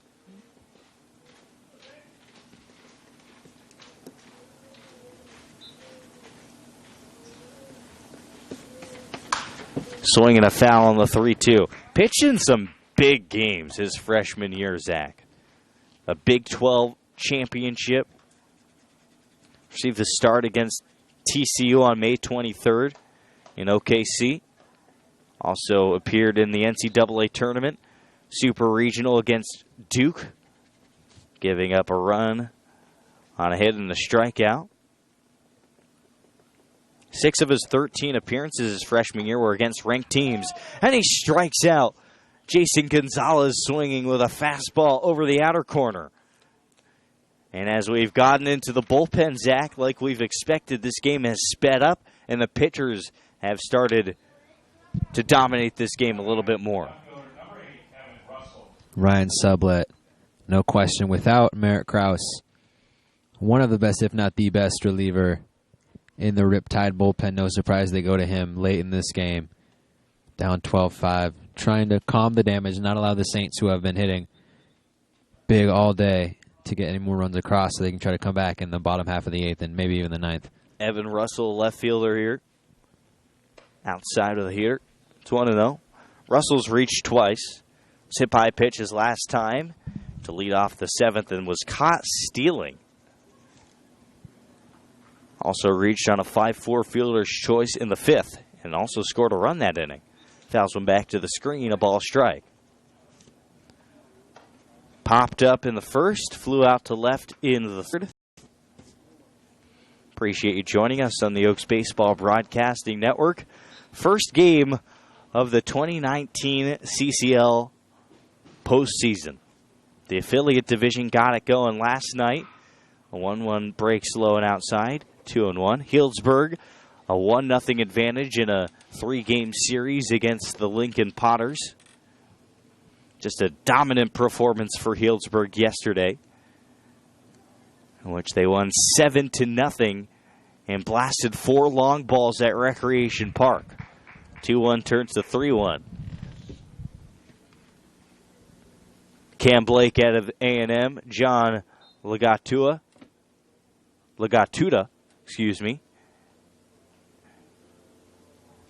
Jason Dicochet also hit one. Grounded to 3rd. It's foul. It counts full. Ian Villers was perfect, or actually nearly perfect, through 5 innings. He only allowed 1 walk.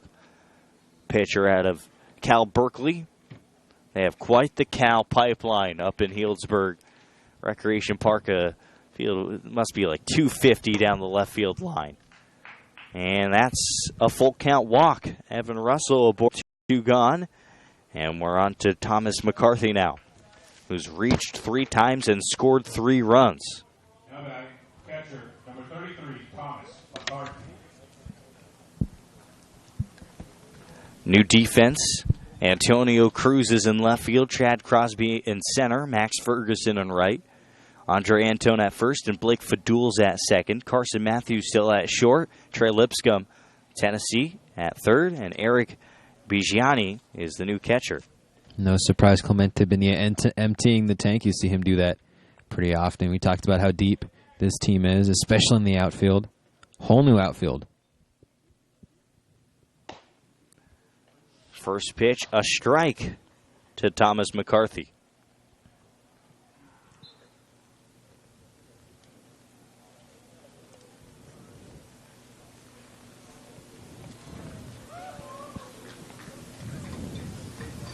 A long pause, the 0-1 from the righty. Center cut heater blasted out to right center field. This one pretty deep. Going back, Crosby makes the catch about 350 feet away from home. F-8, and in the inning, no runs, no hits, no errors, or runner left. Bottom 8 after this on the official voice of the 2019 CCL postseason, the Conejo Oaks Baseball Broadcasting Network.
Carson Matthews, bottom of the 8th inning. Still the lefty Isaiah Ramos for the Arroyo Seco Saints. And maybe, just maybe, a white surrender flag waved by the Orange County Riptide. Michael Peabody, Dylan Rock, out of the game. This one, though, blasted out to left field. It is over the head of the left fielder, Evan Russell, off the mat of Carson Matthews. And he zooms into second with a stand-up double. That's his second hit today. He's 2 for 3.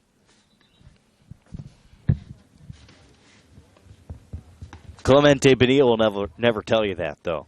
But Arroyo Seco, they're sitting pretty right now. Up by 7, going into what is now basically the second unit, if you want to call it that, which is still pretty deep lineup for the Riptide. Chad Crosby, who's pinch hitting for Michael Peabody after he came in center field. So Michael Peabody, could his Riptide season be over? Chad Crosby, as you mentioned, is the hitter.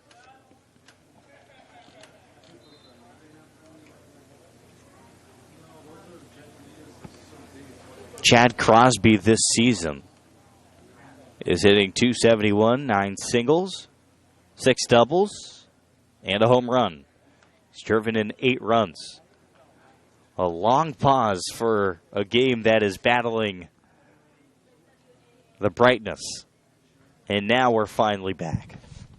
The sun really is setting on the OC Riptide season, isn't it? First pitch, swing and a miss, it's 0-1. Well, maybe the Saints just put the RIP in Riptide.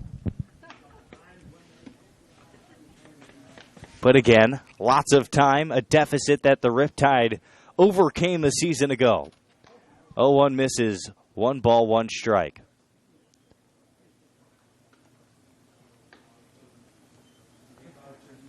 That's right. Last year, Healdsburg had it all but wrapped up in the 8th inning as well, as the 1-1 is in for a strike.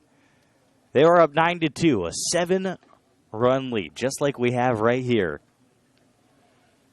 The Riptide exploded for 9 runs in the bottom of the 8th to take the lead. 1-2 chopped foul to the right side and out of play. And then they tallied an insurance run in the 9th.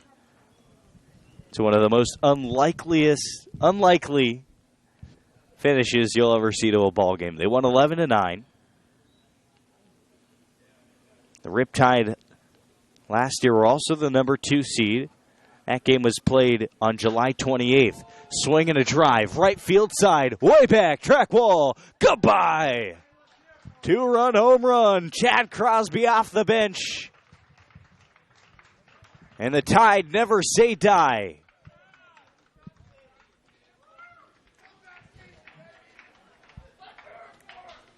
The Tide always comes in, Jordan. Chad Crosby's second home run of the summer. And it's 12-7. Well, the scoreboard reads 24-5 right now. Wow, Yeah. what a turn that was. It's a little bit of life now, down 5 here, but they're still going to have to speed up. So it looks like the Saints give up a home run and earn themselves a 12-run home run from the defensive side. Good piece of hitting. Here's Max Ferguson. Takes a strike. Regardless, I'd still say they have 10 to 15 minutes before this game is called, so if they can get in within 3 or 4, they may still have life. 0-1 misses high. It's 1-1. Now it's 25-5. Wow. Pushing it. The 13-run home run. Back down to 24. 0-1 high. 1 ball, 1 strike. For a while, that's how this game felt. That big of an advantage, but again, this Riptide team, they're not going anywhere. Hit sky high in the air, but it's out of play.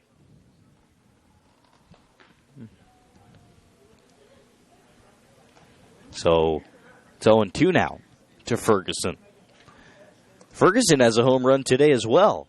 A 2-run shot in the 6th He's also had a single to right field. He hasn't been retired yet today. He's walked twice.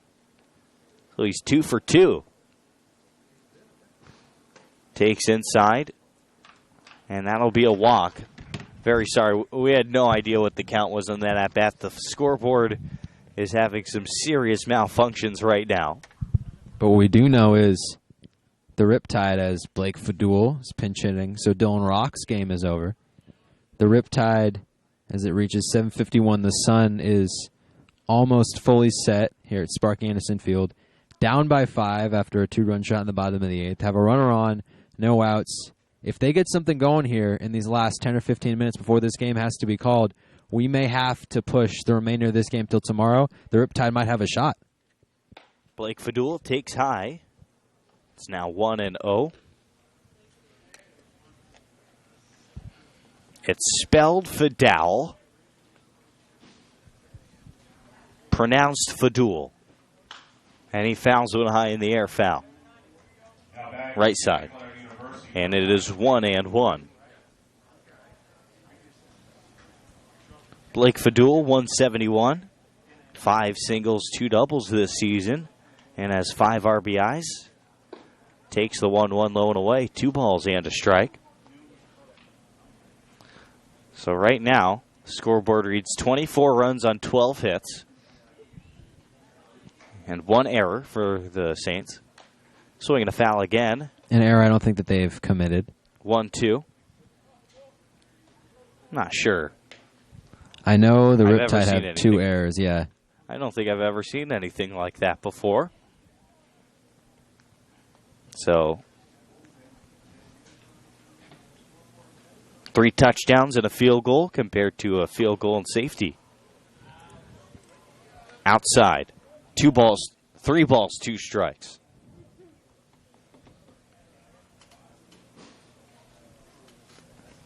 Runner on first, still nobody out. And the payoff pitch is chopped to third. Gonzalez charges, only play to first. A rocket throw, and it beats the runner. 5-3, out number 1. Ferguson to second. And in comes another pinch hitter. This is number 25, Eric Bigiani. He actually came in for defense last inning. Now batting, number 25, Eric Bigiani. So the Riptide, if they're going to do this, they're going to have to do it missing probably the 3 best hitters in Peabody, Rock, and Aoki with their second unit. Bigiani takes a ball. It's 1-0. He's hitting .212 this year with 6 singles and a double. Swings and drives one, hanging up into right field, and enough time for Forte to make the catch. Lofts it back into the infield. And Ferguson takes third, F-9. 2 away.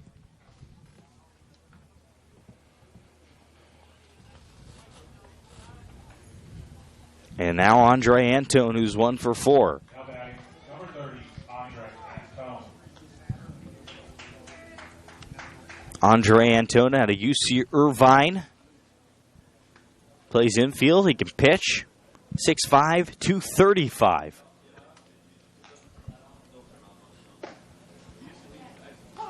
A strike at the knees. It's 0-1. Hit 194 at UCI this past year. With 9 singles and 3 doubles. He drove in 12. 0-1 turns to 1-1. Played good defense. Only committing 2 errors last year. Fouls one off. 1-2.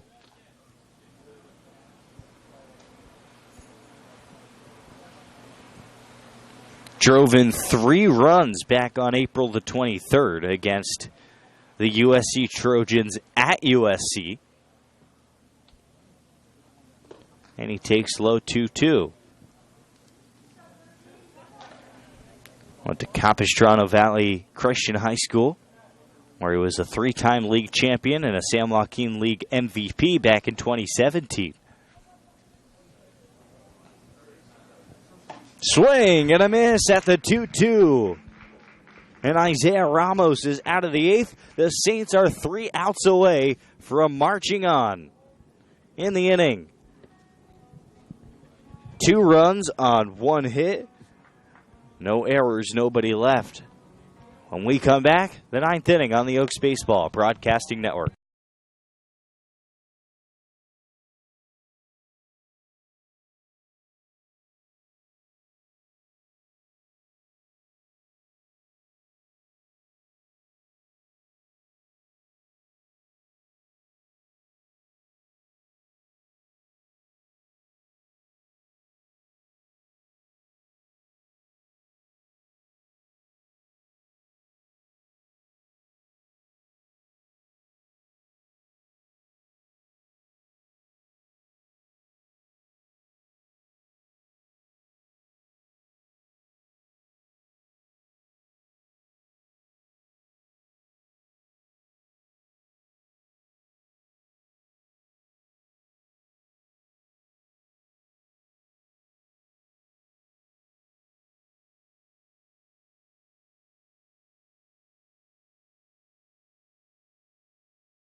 Back here for the Oaks Baseball Broadcasting Network, the umpires Clemente Bonilla and Aaron Mila met in between innings, decided it was too dark to continue playing. This game is over. The Riptide season is now over, and the Saints, as the 3 seed, upset the Riptide. They'll face the Santa Barbara Foresters tomorrow, Zach. A huge win, the first CCL win ever for the Saints. They take it 12-7. Well, you talk about the Riptide came in, as you mentioned, Jordan, had won 6 straight in CCL play.